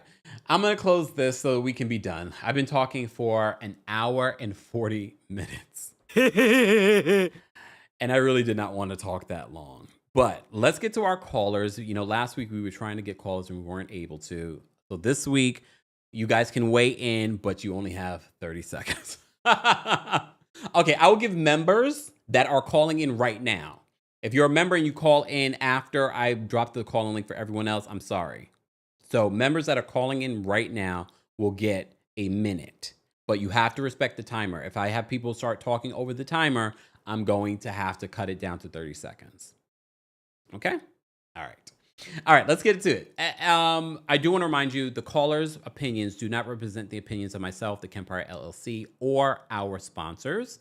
And everything that they say is alleged. And thank you for the reminder, Sydney. Sydney says, see you in Philly, Camp. Got my tickets last week. Thank you, Sydney. See you then. Yes, guys, don't forget the Kempire After Dark, the villain era, is coming to City Winery in Philadelphia on July 10th. That is less than a month away, almost 3 weeks away. Go get your tickets today if you haven't already. There are meet and greets available for that show. Then, speaking of Atlanta, we're coming to Atlanta City Winery on August 5th. Go get your tickets for that. Meet and greets are available for that. And don't forget, I'm coming to DC on August 22nd. The first time that we're coming down to Washington, DC in the summer. So this should be a turned up show. Go get your tickets for that show. Then, of course, we'll be here in New York City on September 12th, rounding out our summer tour.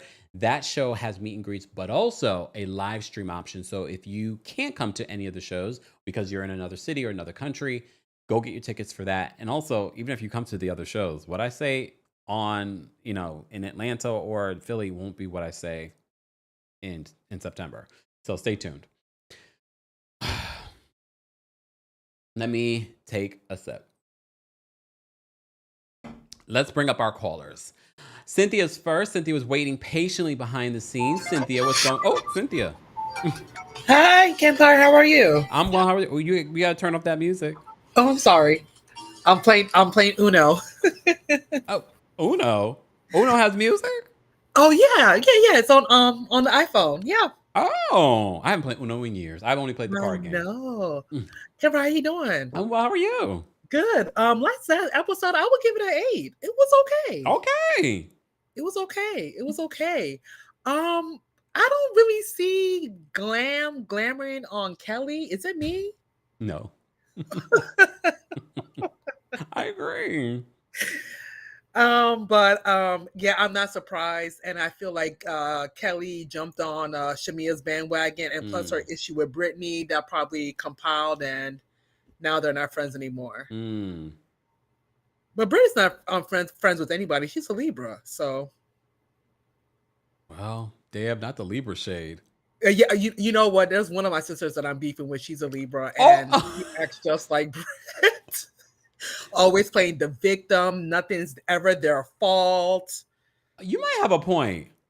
Okay, see? And I like Libras. I get along very well with Libras, but I can see that about them. They're narcissists. Oh, okay. I didn't say all that. Libras passion strays. Sorry, Libras. You got beef with your sister right now. Oh yeah, I don't like her, and I'm a Cancer. What do you mean you don't like her? I don't like my sister. Once you cross the line with me, you gotta lay there. You know us Cancers, Kempire grudge holders. Yeah, look at Porsha.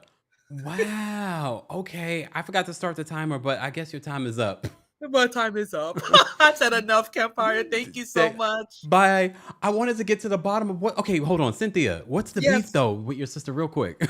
I'm nosy. I know. She's honestly, we've never got along since we were kids. She was born 92. I was born 83. We're 9 years apart. Oh. She's full of shit, Kemp. Oh, no, Cynthia. Oh my God. I'm sorry.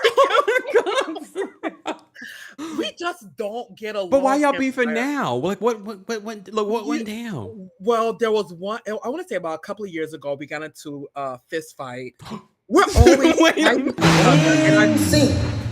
and I beat her up, and I think she's harboring.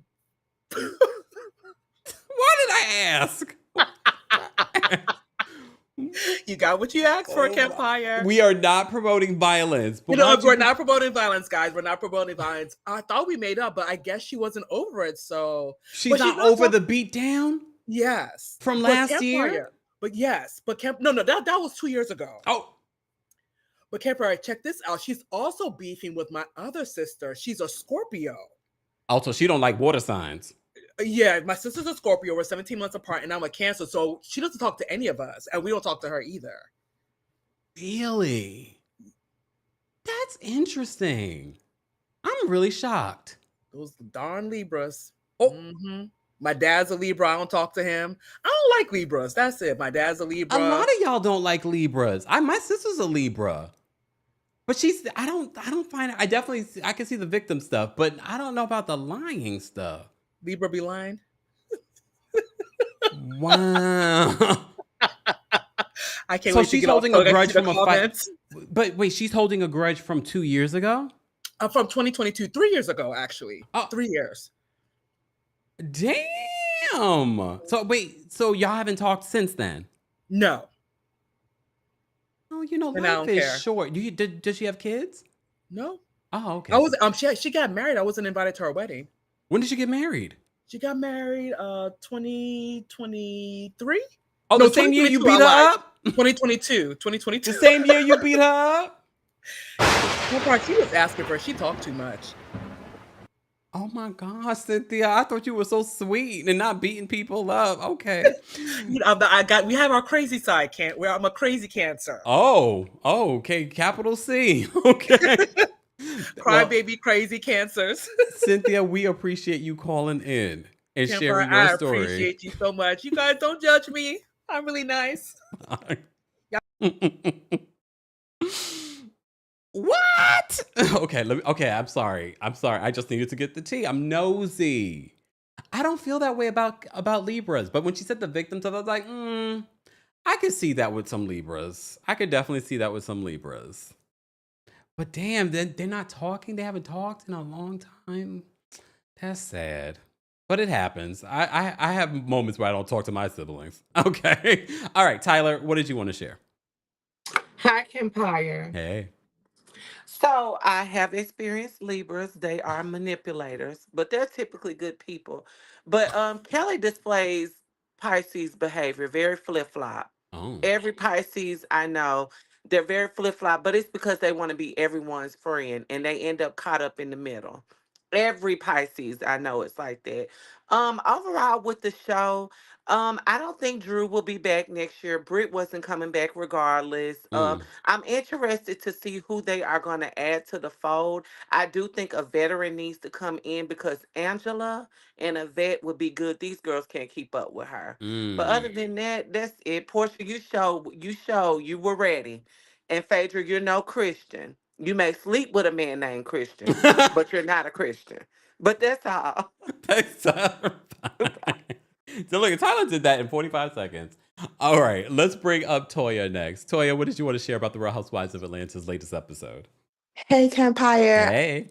I just wanted to say, yes, Portia is the Christian from that show Greenleaf, the ones that people complain about.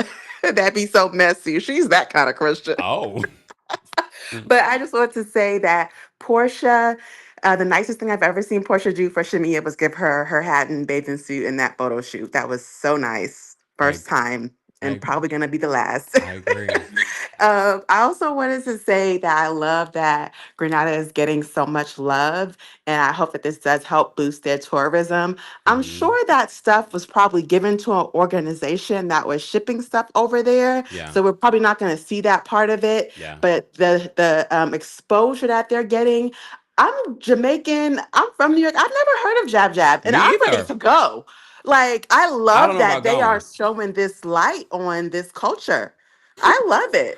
I mean, I'm sure a lot of people like you will want to go. I'm not going. I don't want to get all that, and then I Look, gotta go look, back.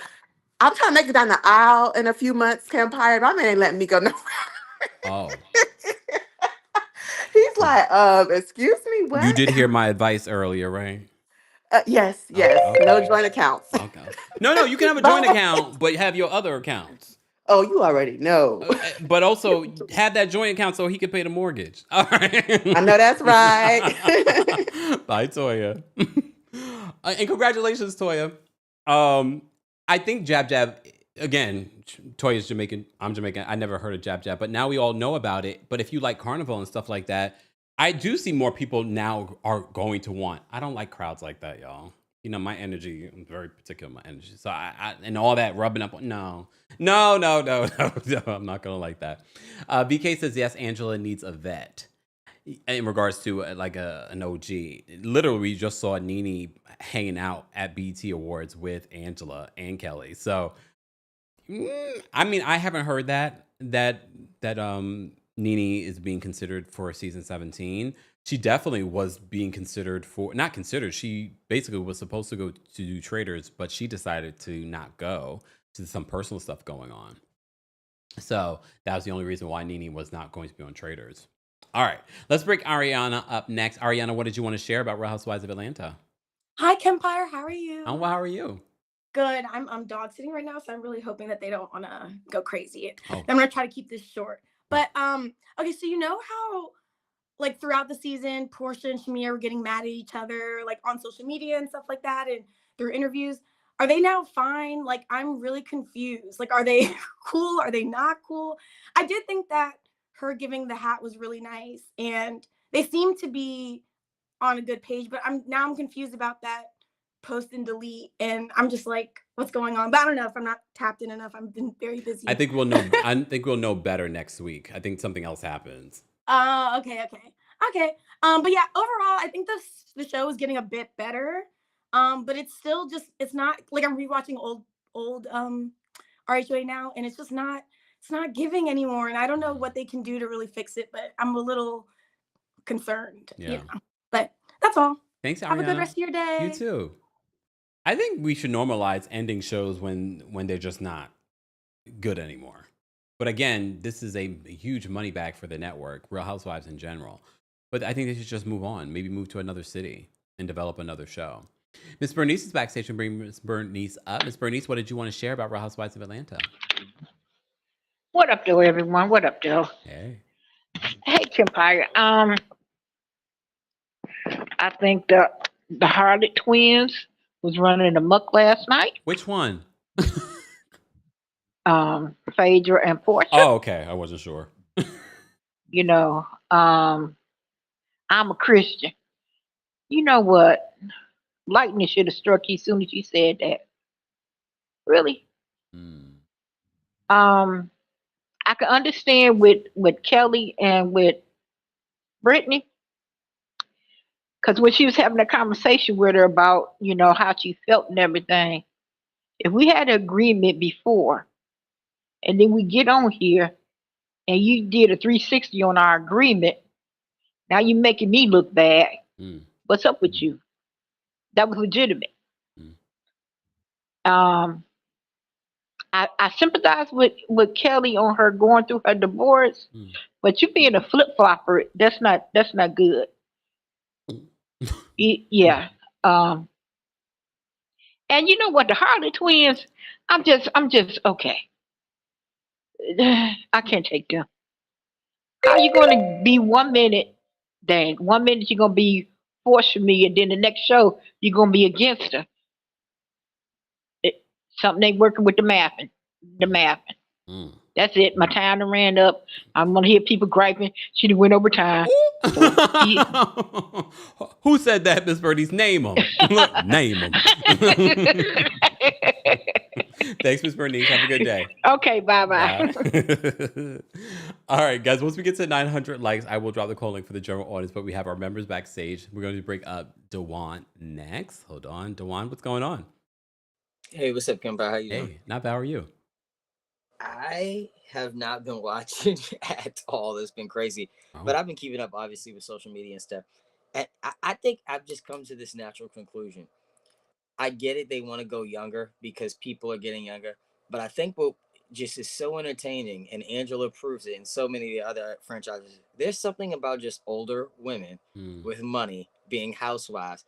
Nobody wants some 22, 23-year-old, you know, like, or whatever Brit is on. It's just they just don't mesh well. I mean, it's just something about an older crew. But I also think Angela and Charles will be divorced. I just think just seeing how she's just interacted with him and the social media response to it, and typically that's what the shows do. It exposes stuff, and either she's madly in love with him and he hates her, or just, I don't know, if they like it, I love it. But and then with Drew, she could have been a staple. We had all of that good stuff going on with Ralph, and she dropped the bag completely with the flip floppiness. One day they together, they cooking in the kitchen, the next day not. It's bad television. They're just giving us bad television. Okay. All right, Dewan. Thank you for calling in. See you. Be safe. Bye. Not be safe. Samara says that Britt is 38. She grown. All right. Love Calm Peace is backstage. Love Calm Peace, what did you want to share? Love Calm Peace. You're muted. Oh, I'm sorry. I don't know what it is. Headphones. Hi, my lavender husband. Yeah. What's going on? Yeah, and I don't need y'all in the chat talking about Kelly rolling, blah, blah, blah. I know, but whatever. But so I just wanted to say I have not been really watching it. I tried over the weekend. I've been listening, like catching some of your recaps or whatever, but I tried to watch like the last 2 episodes. I didn't watch the one last night, but if I had to give the season like an overall, I would give it a solid 2.5 because it's Porsha, sick of you. Like, y'all just really made, I just feel like everybody made Drew their storyline. Drew should have been first chair. Because like everybody has Drew's name in their mouths. Angela, I don't know why Phaedra feel like she needs to shade Angela, because Angela is beautiful. She doesn't look like she had that much work done. Whether she's in her 40s, 50s, whatever it is, she looks body is T. Like she looks great. Now I think with her and Charles, like they remind me a lot of my mom and dad. My mom and dad were together before he passed. They were together like 57 years. Whoa. You know, you are with. They remind me of that couple that's been together so long. Just like I love you, you know, but he just didn't seem like he's that affectionate. But yeah, that's all I have to say. But yeah, trash the season, and y'all can really cancel it. But you know, okay, all right. Thanks, Love Calm Peas. all right, bye bye. I mean, they've only been together. They've only been married 8 years. But okay. But I get it. This is why a lot of people do defend Charles and how he treats Angela on the show. I mean, I'm sure they'll talk more about it. And I'm sure we're going to see more about their relationship play out during the season. We're almost done with the season. We're on episode 15. So I think we only have maybe like 3 more episodes. Or 2 more. Yeah, 3 more episodes maybe before the reunion. And again, I don't think we need a 3-part reunion. Please. Especially with Kenya not being there, Britt not being there. Like, what are we talking about? All right, Izzy's backstage. We'll bring Izzy up next. Izzy, what did you want to share? Hey, can you hear me all right? Yes. Sorry, I'm out getting my coffee.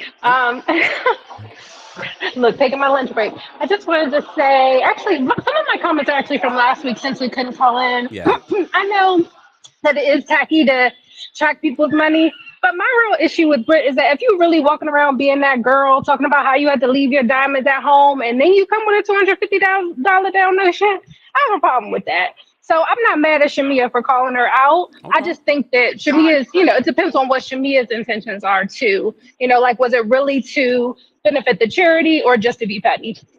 And then the other thing I just wanted to mention was that, with respect to Angela and Charles, I just had my 9th wedding anniversary, and my husband is still all in my face, so I don't know how I feel about that. And that's it.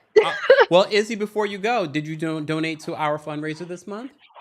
I did, absolutely. How much did you donate, Izzy? I'm playing. Look, and I would tell you too, but no, I donated and plan to donate again before the end of the month. Okay, thank you so much, Izzy. Just asking. No problem. Have a good day. Bye. But I'm just saying, like, I have a difference of opinion when it comes to how Shamia handled that situation. But like Izzy said, did she do it for a storyline, or did she do it because she generally thought that Britt should have given more? I think she elevated it for a story because they had a whole side conversation off camera about it. So and Shamia confirmed that. So why are we still talking about it? And Shamia just it didn't land right. You were talking with the group in the van about how you're going to talk to her about it, and then when she feels like you're throwing shade at her at the table, you're now acting like she's making it up, gaslighting her basically. But since I just asked Izzy, I should ask all the callers when they call in, did you donate to the Kempire Pride Month fundraiser? If you're just joining us, live chat, have you? Check out our last video. If you're watching the replay of this, it'll be along the side here. Have you donated to our Pride Month fundraiser? I'm trying to get to $3,000 before the end of the week. I would like to raise $5,000 for the month. I see some of y'all over here throwing in super chats. You could be throwing it at at the fundraiser. Playing. All right, let me say thank you for the super chats that I just received. We appreciate the support, guys. And again, we have like over 2,000 people. So if I don't see your comments, it's not intentional, guys, because again, we have 2,000 people in the chat. I can't always see everything or I'll miss it. Ariel, thank you for the super chat. Ariel says, Phaedra is totally different around these women compared to Married to Medicine. I think she didn't want the seriousness. She didn't want the seriousness of Married to Medicine, wanted to party and BS like she's doing now, because both groups are mean girls, in my opinion. She was definitely different with them, and she barely worked on Married to Medicine because she didn't have to.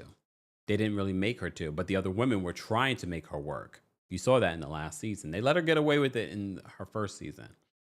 Linda, thank you so much for the super chat. Linda says, my mom always say, have your own money. As you should. As you should.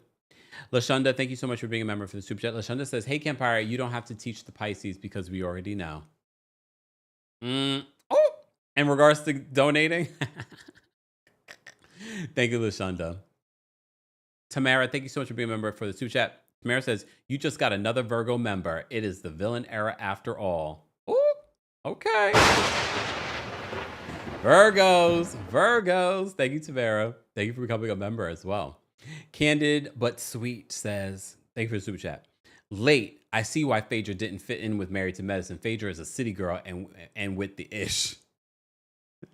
Literally, that's what someone just said too. RC, thank you so much for the super chat. RC says, I think all the new girls want to be on Shamia's tip after seeing her level of wealth. It reminds me of RHOC, all of the Heather's new fake friends. You think that's what it is? It's possible. Or the fact that they see how maybe production was treating Shamia, because after Porsha's storyline fell flat because of the divorce being announced and they weren't able to film with Porsha at her home. And then everyone was sort of, probably production was sort of like, okay, so that means we need to redirect and focus on Shamia. So maybe that could be it too. Who knows? Adrian, thank you so much for the super chat. Adrian says, Kempire, I'm a Cancer and my sister's a Leo, and we beef all the time. And we live together. I'm 26 and she's 24. Yeah, it's gotten physical. Oh my God. I shouldn't be so like surprised because as a kid, I never got physical with any of my siblings, but they did. Look, but they did. So, look, we do not encourage this type of violence. Okay, you're a Cancer and she's a Leo and y'all fighting like that? Damn. But y'all are y'all 20s. But okay, might be time to move out. Woo, child. I'm surprised the Cancers are fighting like this, though. I never really knew Cancers to be fighters. End Up, thank you so much for the super chat. End Up says, Kelly is a March Pisces and Cynthia is a February Pisces. There's the difference. Sure, we'll go with that, End Up. Because I can see similarities in both. Queen, thank you so much for the super chat. Queen says, I'm already counting down to my Atlanta trip. And yes, I live in Orange County, California. Queen, are you coming to the Atlanta show? Is that what you're saying to me? Oh, yeah, you did tell me that last week, right? Oh, you're coming to the Atlanta show. You come Queen is coming all the way from Orange County.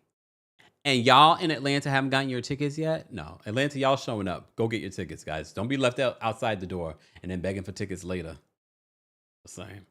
And we had a hell of a time my last Atlanta show. We had a long meet and greet. That was a fun time, though. You guys made me cry. It was really good. I can't wait to come to Atlanta. But first, I'm coming to Philadelphia. Okay, let me say thank you. And then I'm going to drop the call-in link for the live chat. All right, we did that. Thank you guys so much for 900 likes. Let's get to 1,000. We already have over 2,000 of you watching on multiple platforms. We're not live on TikTok because TikTok is a menace. Kendra, thank you so much for the super chat. Kendra says, I bet Bravo feels dumb about telling a major lie about the GUN investigation. Britt is definitely going to use that to her advantage. Side note, I got a call out of work for your Atlanta show. Kendra, don't tell nobody. You could have told me that on the low. Shh. Y'all don't know anything about Kendra. All right.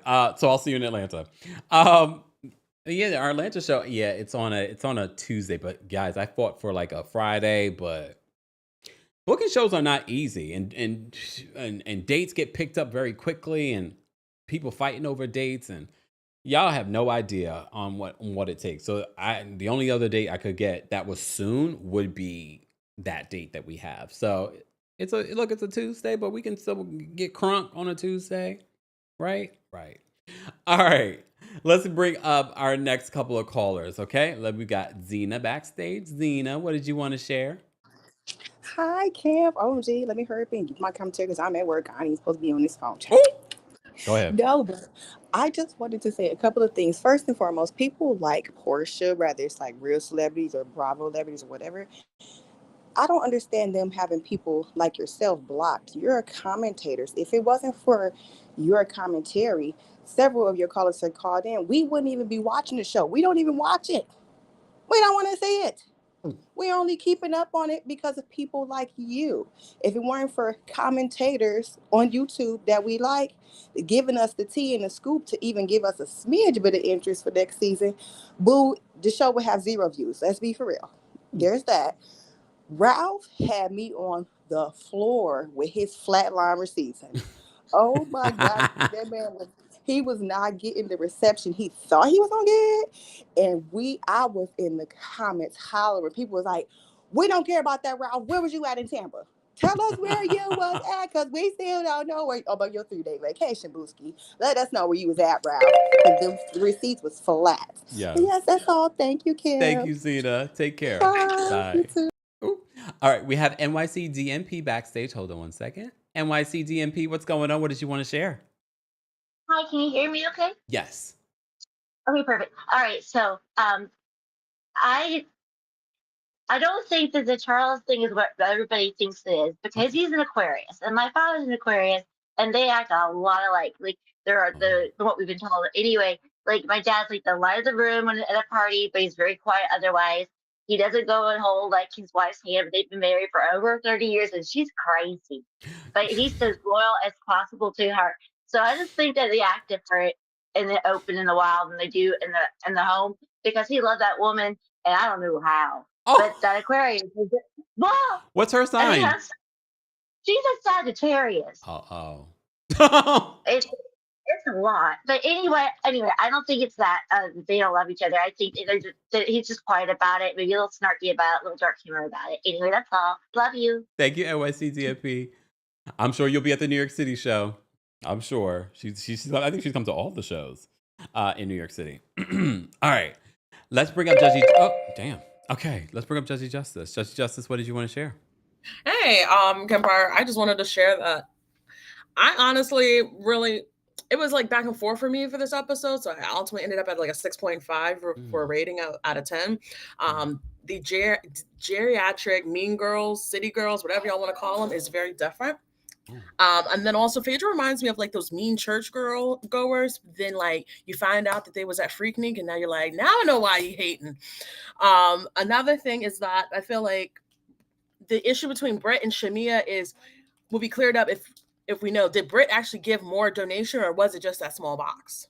Did she write the check? She wrote a $250 check. She wrote a $150 check? $250. Oh. Well then I don't understand it then. I missed that part then. I feel like then Shamia's just being shady. And she's giving you May Taurus as a bad rap. You know what? I can't fire. You know what? That is ridiculous. I mean, she is giving us a bad rap. Okay. Brianna's backstage. We're going to bring Brianna up next. Brianna, what did you want to share? The first thing I want to share is Hi Kempire and Team Libra. I think we're the most misunderstood sign because what we do is we are nice until we're just victim, no longer Brianna? Nice. Brianna, I never play victim. I hold all the accountability. It's just when I mirror the behavior, people don't like it. That's what the problem is.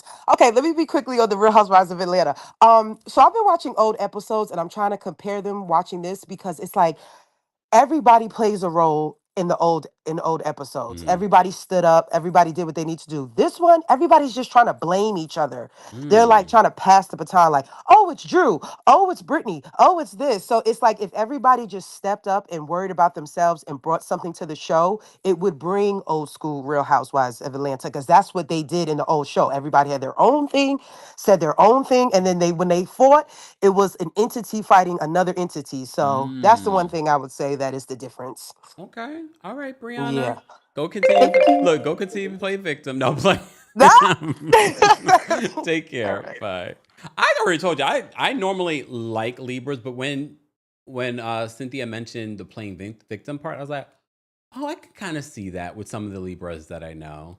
I can kind of see that. I can, Libras, but I still like y'all. Woo, woo, woo. Look. Woo, woo, woo. Okay, or this one. Woo, woo, woo. More dramatic. Okay. Keisha's backstage. We're going to bring Keisha up next. Keisha, what did you want to share? Can you hear me okay? No. Why do you sound like... Do you have headphones on?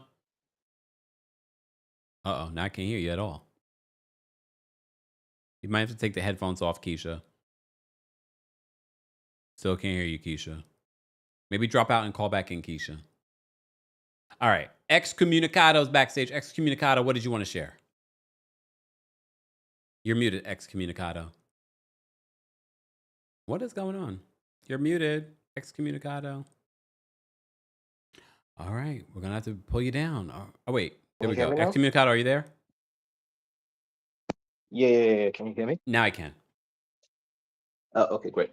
So, quickly, I just want to say the whole Kelly and Britt situation, it's kind of confusing, and I'm waiting to look how that is gonna play out when the whole details come out. But for me, what stood out in the after show was when Britt listed like the team that Kelly had a meeting with, and she was like the videographer, the stylist, the makeup, the hair, the manager, and I'm like, that is quite a lot to be sharing. Why don't you have your own manager though? So that's kind of a bit weird. But I also think part of why Bravo is getting this lawsuit is because Brit got like some really bad editing. So if you notice, the whole season there's been like this whole kind of barrage on her, and she's been painted as this dumb, problematic person. So probably that's why she checked out and decided to sue her.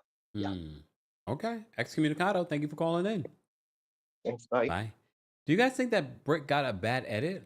Which is possible. I always say, you know, people blame editing and like you can't blame editing, but sometimes you can, especially if you learn about context. You're like, oh, so that scene actually lands differently. Especially when you learn what Bravo can get away with when it comes to editing, using splitting up your words, things, audio that was in a whole other scene and using it in another scene. Like all that stuff does happen. So I don't know if Britt got a bad edit though. Based on what we've seen of Britt, even in interviews, I think Britt got the edit that she deserved. Yeah, I don't think Britt got a bad edit. I think Britt's just not likable. And I think she knew that they were not going to bring her back. Thank you, N-Dub, for the super chat. N-Dub says, maybe Shamia is in her villain era too. She probably is. She is a Taurus, so she probably is too. I mean, our villain era, I think, is over. But look, I'm extending it. Stay tuned. Stay tuned. Thank you to everyone that called in. Thank you to everyone watching on Twitch, Twitter, those of you watching on Facebook, and of course here on YouTube. Don't forget, later I will be dropping our day 24 Diddy trial recap. But if you missed it, we have a whole playlist when it comes to the Diddy trial updates, a summaries of everything that's been happening over the last couple of days. This juror 6 situation is still a hot topic over the weekend. Diddy's legal team filed a motion trying to keep that juror because he's the only other, there's one other black person on this jury, and they would like to keep this particular one.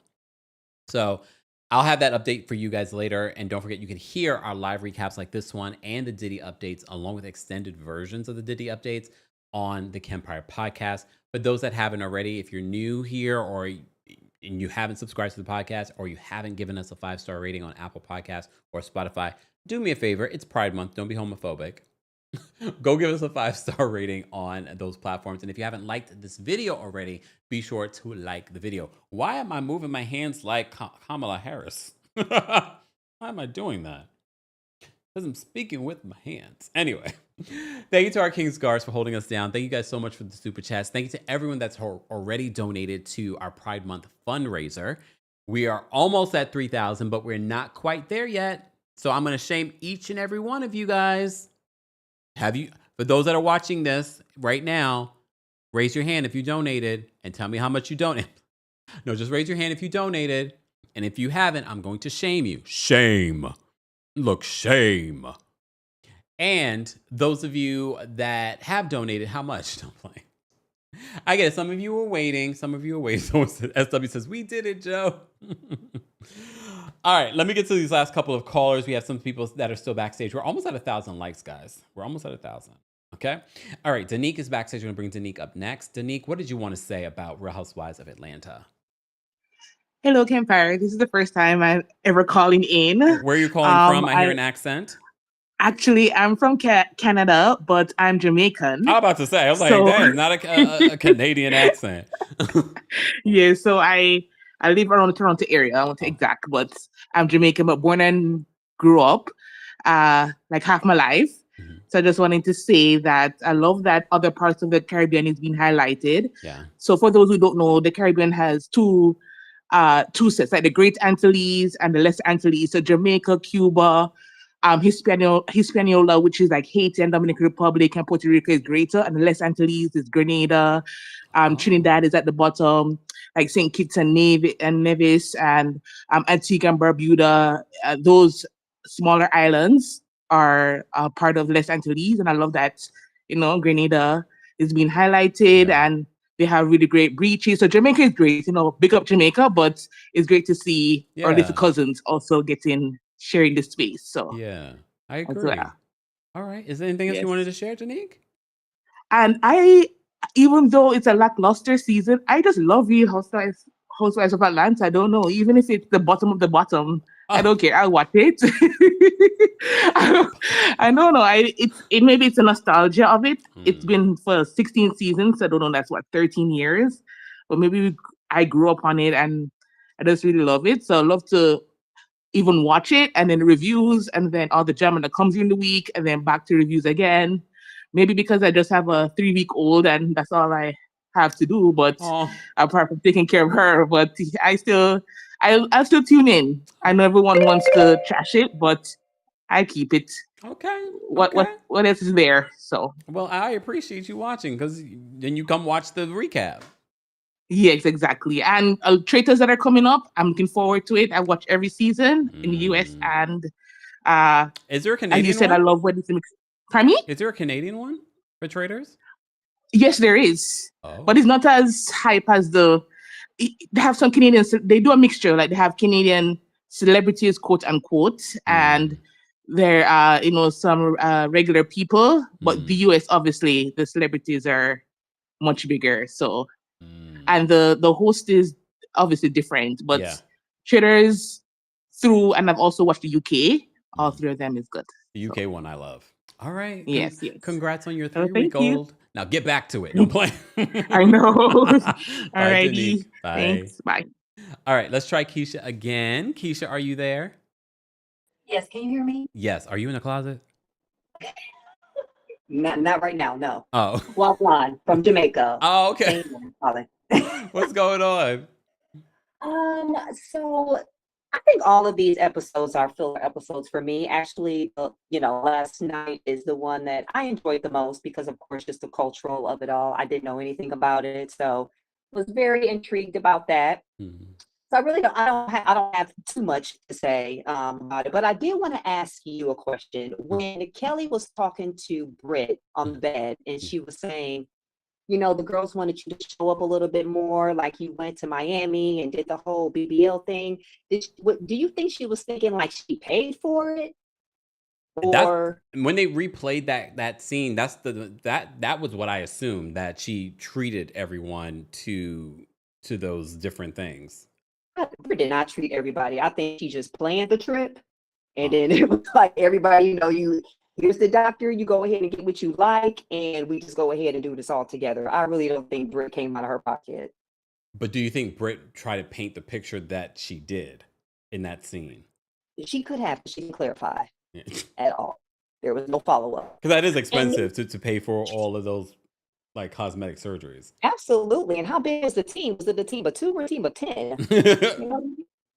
Well, now it's a team of 0 because the business is not. That's probably why the business is no longer. Facts. One last thing I wanted to ask you, kind of off topic. So last night, I don't know if you're watching Love Hotel? Did you watch the last of that, and did you see the pickings of it all? And what did you think about Ashley that she didn't go with? Are we surprised? Ashley just went on there for the check. True.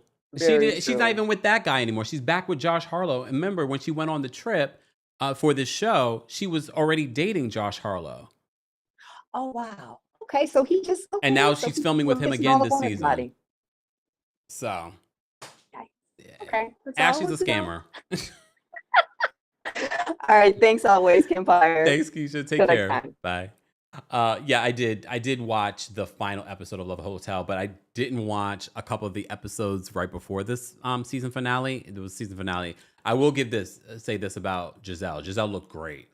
At the end, when they do like the deciding who they're going to be, Giselle ended up single. I wasn't surprised by that. Giselle was a replacement allegedly to come in and fill for Bryn from RHOA. Ashley ended up choosing the older guy, but she's not even with him anymore. Luann, although she did end up choosing the guy that she chose, but she said on Watch What Happens Live last night that she's still talking to him, but he lives in Hawaii and she's here in New York. So, but she seems like she really is smitten by him. I kind of wish, I feel like Lou likes being on television, but I also think Lou wants to have another love in her life. Shannon did choose a guy, but they're no longer together. So, I think they all do it because they want to be on reality television. They do it for the check. Literally, Shannon had to pay that other scammer $60,000 for what he was suing her for. So her doing this show, she ended up making up the money she lost. It was a good show, though. I will say that. Love Hotel, you're welcome, Bravo. Love Hotel wasn't bad. I feel like they chose decent guys for the most part.